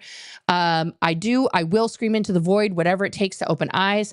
I see Cece is stepping up, and I'm grateful for her in leading by example. Yes, this is the definition of leading by example. Thank you, Powerlize to Paralyze, for my Coca-Cola fund. And I did see your comments, Power, about the mind-altering effects of the e-meter. I wasn't trying to ignore that aspect of the story, and I do want to do a deep dive about that as a whole thing. But today I really wanted to focus on Cece and just like what she is doing. But I totally get all the other things that you were saying. I just wanted to acknowledge that. So you didn't think I was not seeing that. I did see that. Let's get to your comments here. Okay, Radiate Life with Lorelei Brogan. Speaking up is part of the healing process. Correct. Fat Grammy, thank you for being here in the chat, and hugs back to you for everything that you're doing on all of our behalf, and the brilliant work that you've done in bringing awareness and getting us those documents and everything else. I thank you from the bottom of my heart for all that. Let's see here. Oh, okay, Stacy. Jamie read your book, read The Invisible Machine and loved it. Wonderful book. It is a great book. And if you guys have not read it, it really talks a lot about the nervous system and how trauma affects that. It's very important. And that's part of what opened Cece's eyes, was studying about the nervous system and where trauma was stored and things like that. McMeester Toronto, I'm a second gen, out since 1984, and I'm still sorting out what Scientology and my mother did to my mental health. Jamie is exactly right. Correct. Sounds like the kids of Sea Org parents were never a priority, barely an afterthought, more of an inconvenience. LRH tech about kids is nuts. All of that is absolutely true. All of that is absolutely true. Even as a public kid, the LRH child tech was tough to live up to. I was overwhelmed with responsibility I was not ready for. Correct. It's all child abuse. There is no part of it that's like, this part's okay. Like that's, yeah, 100%. Tim Mick, what boggles my mind is how anyone could follow the advice orders of a complete narcissist weirdo with these insane ideas like Elron. He also looked like a pedophile. Yeah, I mean, he was not a good looking guy. He was kind of creepy. So yeah. Heather, I'm glad you're here. Thank you for being here. And I'm glad you caught a live as well. Cute Steffi in the house. Bless you all three. You deserve all the good in the world. Thank you very much. I appreciate that. As do you. As do you. And Shatrine, Cece's so brave. Big hug. Absolutely. Cece, you're a hero for doing this. I pray for the best for you. If you need anything and we can help, please feel free to reach out. And I will, guys, I'm going to forward all this stuff to Cece so she knows the support, but I'll let her know. Is she the first Scientology parent to do this? Yes, Amy. Yes. 100%. Yeah. Let's see here. Lily, New York.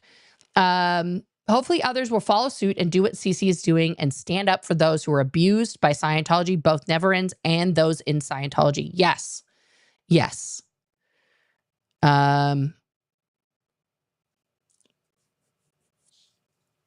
Yeah. Aging does not mean you automatically get over it, correct? Oh, now what? Emotional abuse leaves deep scars. This is very correct. Yeah.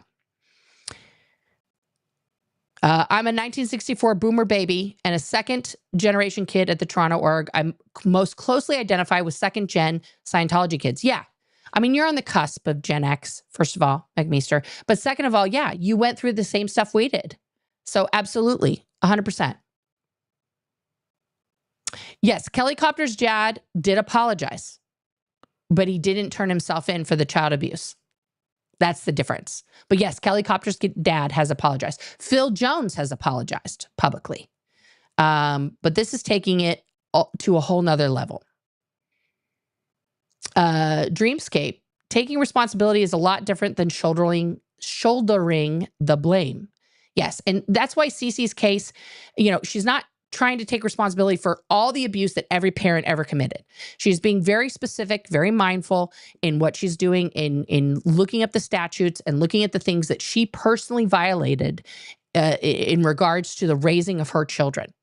And that is what she's reporting herself for, right? She's not reporting on anything else other than her full participation in those things.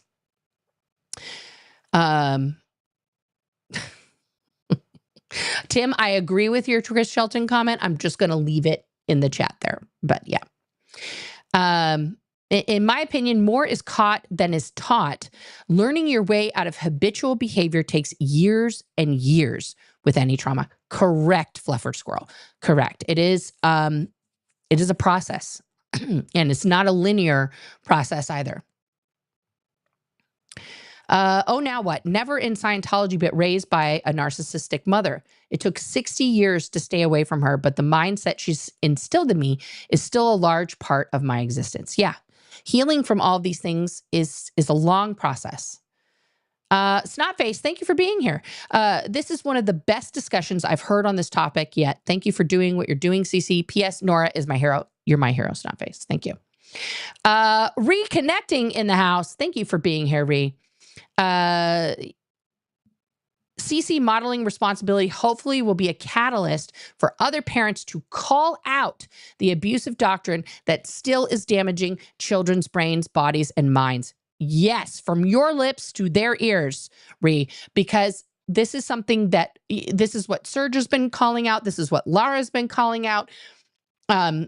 We need the parents out there. And if you're watching, parents, and at this point, grandparents, we need you to step up to the plate. We need you to stand up and say, I was a part of an abusive cult and we committed horrific acts of child abuse in the name of saving the planet because children were not important. Children did not exist. And we allowed our kids to be neglected and abused so that we could continue our dedication to L. Ron Hubbard and the mission of Scientology rather than raise our children. Like, there's your statement. Just wash, rinse, repeat. Go put it into the public. Go put it to the FBI. Go put it to everywhere. Okay? That's just off the top of my head as a start. Okay? And CC is the boss, dude, Snotface. I agree. Yeah. This is the circular logic of Scientology. And the point that Jamie made. Scientology causes so much pain that only they can cure your pain. Correct. It is that circular and that fucked up. This is very true, Amy. Children are given such little value in this country. 100%. And Desert Dog, yes, there was a book written about the Scientology kids in Denmark that sparked a government inquiry. There is hope. We are also going to be using that in our fight here. But Cece coming forward as a parent to say, I did these things is enormous.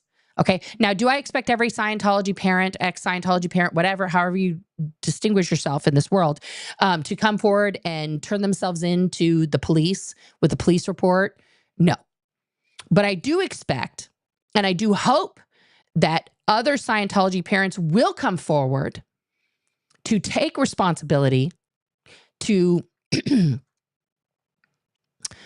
talk about the abuse that they did, that they contributed to, and bear witness for those of us who have made it through that abuse in every way possible, through protest, through donation, through talking to the authorities. However that looks, there are many avenues to do that, and you need to start doing it. Oh, no. Guys, everybody got a little hypercritical of Jamie. I just want to say, like, that's unnecessary and unkind and not helpful. Jamie is also a survivor of Scientology, as am I, and has every right to be as angry as he was.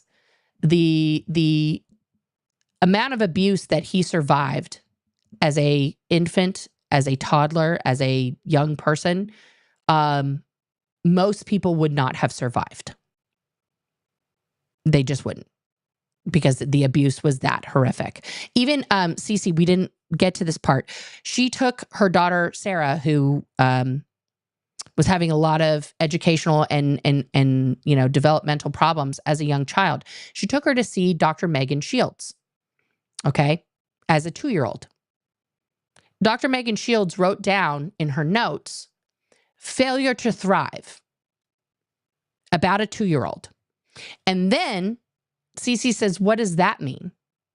She asked, what does that even mean? Failure to thrive. What are you telling me about my kid? Doctor, who was a medical doctor, an actual licensed pediatrician, Megan Shields, told her that her daughter had, issues that she needed to handle. That she was basically a toddler criminal, and that she was pulling in this, weakness that she had. That's what a doctor told her. Instead of failure to thrive, which we know, right? Let's just bring that up here, okay? If someone is diagnosed with that, if a child is diagnosed with that, that right there is child abuse. It's a sign of child abuse, right? That in itself. Okay, failure to thrive is children are diagnosed with failure to thrive when their weight or rate of weight gain is significantly below that of other children of similar age and sex. Okay, the causes of that, okay, chromosome abnormalities, such as those things as Down syndrome or Turner syndrome, defects in major organ systems, problem with the endocrine system, okay, thyroid hormone deficiency, growth hormone deficiency, or other, right? Is failure to thrive life-threatening? Yes. In severe cases, when treatment is not received, failure to thrive can be fatal. Is true of failure to thrive in babies and children as well as elderly people. Mortality as a result of the condition, however, is unlikely if prompt and appropriate treatment is received. Okay? So a doctor who is telling a mother that means something's wrong. This could have been nutritional. It could have been her diet at the time, but it could have been any one of those things. And as you heard, this same woman just passed away earlier this year of terminal cancer. Yeah.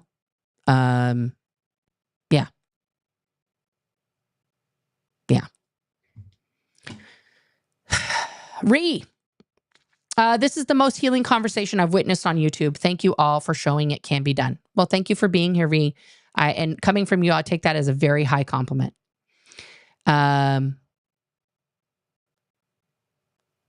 see here. Yes, Tazzy, I agree. Cece does have a lot of emotional intelligence, beautiful and powerful. Absolutely. Yeah.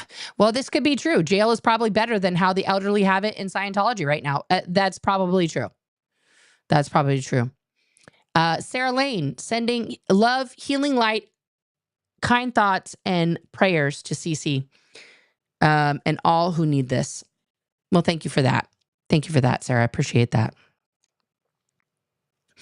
Cece will leave this world with guilt off her chest. It's kind of like someone who makes amends after they become sober and being addicted. Yes. Yes. You're worried about my bladder? Me too. Okay, Fat Grammy. Here we go. I put a paper up on a Grabhub that Cece is using to take with her to give to the police. Any parent can use it. Perfect. Perfect. Perfect. Fabian Endel, lots of respect for breaking free. Abuse and narcissism ought to be fought in whatever contexts. Yes. Yes, there are two types of failure to thrive. Correct. Organic and inorganic. Yes, absolutely. Absolutely. But she was told that back in the 80s, and a Scientology doctor didn't give her more nutritional tips or, do any testing. It was just like, well, clearly she's a baby criminal. She's a bad person. And she's just pulling it in from whatever lifetime that she did those bad things. Right.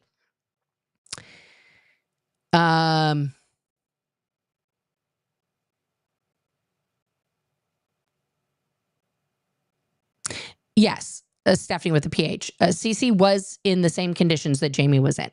Now, her viewpoint was much different about those conditions because, as she described, her early childhood growing up in Alaska was very rough and tumble. She did not, that seemed kind of fancy to her, these places, even though there were cockroaches and other things. It had plumbing and other stuff that she didn't always have. Okay. Yes. Now, here's the deal about the barley formula. The barley formula was never meant to be a replacement of breastfeeding. It was intended as if you couldn't breastfeed your child or you were having difficulty breastfeeding your child, right? Which can happen with some women. That happened with me with my first son. These gigantic boobies failed me. They did not produce milk. With my second child, I could have breastfed the entire city of Manhattan, probably. That just happens sometimes. Hormones and things don't line up. You don't understand latching and other things and other stuff. So I did the barley formula with my kids because I wasn't going to use that disgusting regular formula. Ew. And that was a mistake. Turned out my kid had a gluten allergy and it blew him up like a balloon. I mean, not blew him up. He just got real chubby. But he's okay now. He's fine. It's, well, it's good.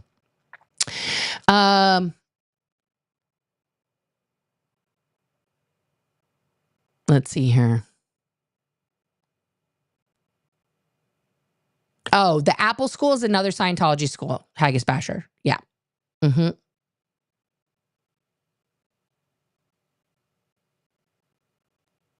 Let's see here. Do people call CPS on Scientology parents? No. Because Scientologists wouldn't do that to each other. You're not supposed to involve authorities in any conflict that you have with another Scientologist ever, even if it involves their children. Laura, no, the codes, some of these codes weren't even in existence. Child endangerment and other things were not like on the law books in the early 70s. A lot of these things came into being in the late 80s, early 90s. So yes, she wouldn't even have been a criminal in the 80s at some point. And all of these statutes have a religious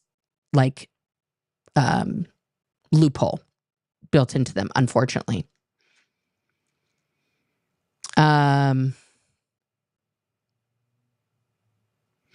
Yeah, she's already given a lot of information to the FBI. So she's deciding to go directly to the police, and if the police want to forward that to the FBI, then they can. The only kid she's in contact with is Claire. I don't know what Claire thinks about that.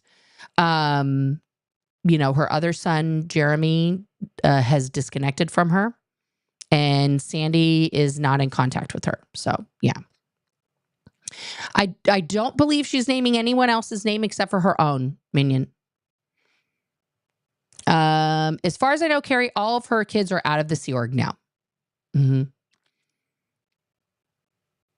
So my understanding here is if, let's say Cece's report is successful and she does go to jail, hypothetical scenario. I'm not a judge. I'm not a jury. I'm not a lawyer. I'm not any of those things. Okay. That would definitely help with things that are happening now. Just like Scotty's DOA, Scotty's case, and Danny's case help with future cases going forward. And even the Masterson trial helps with future cases going forward because of the Scientology that gets admitted as evidence. And Cece will be speaking to that in her police report as well. So even just admitting that report to a police station, it can be referenced by other people, right? Because then it becomes a public record once a police report is filed.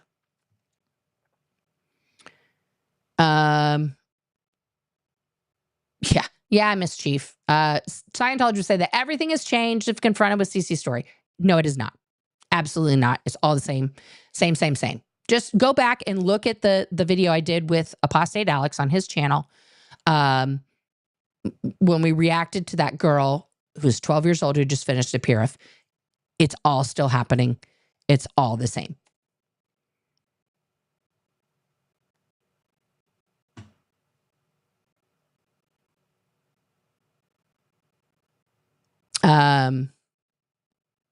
Oh, well, thank you. Thank you for letting me know. Jamie hasn't really shared his whole story publicly, Tiff. That may be in the works. I don't know, but he doesn't have a channel or anything else like that. He's, as he said, he's been private about all these things for a long time.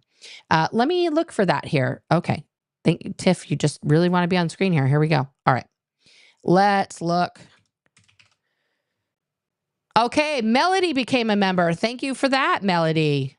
And, let's see here. Haggis Basher became a member. Melody is a 6-month member. So this is amazing. Oh, this is amazing live, Nora. Thank you. And Jamie and Cece, thank you so much for that.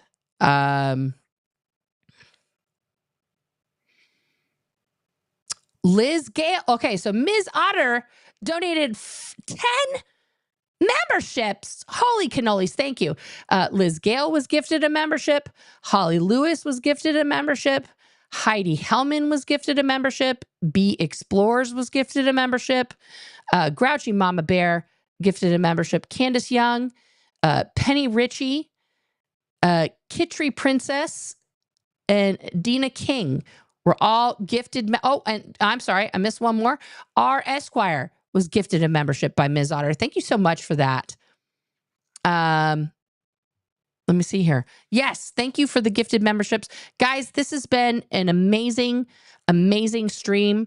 We're now almost 3.5 hours in, so I think it's time for me to say goodbye. Guys, I love you. Thank you for tuning into this. Please, if you know a Scientology parent or an ex-Scientology parent, please have them watch this. Please have them start on their path of understanding what Scientology children have gone through and what Cece has learned as a reformed Scientology parent. And maybe we can get a lot more momentum going out there, a lot more healing, and a lot more helping. All right, guys, I love you. I will see you on the flippity dippity. Thank you so much to the mods, to the members, and everybody who tuned in today. Click that link. Find me everywhere. We'll chat. It's fun. Or send me some money.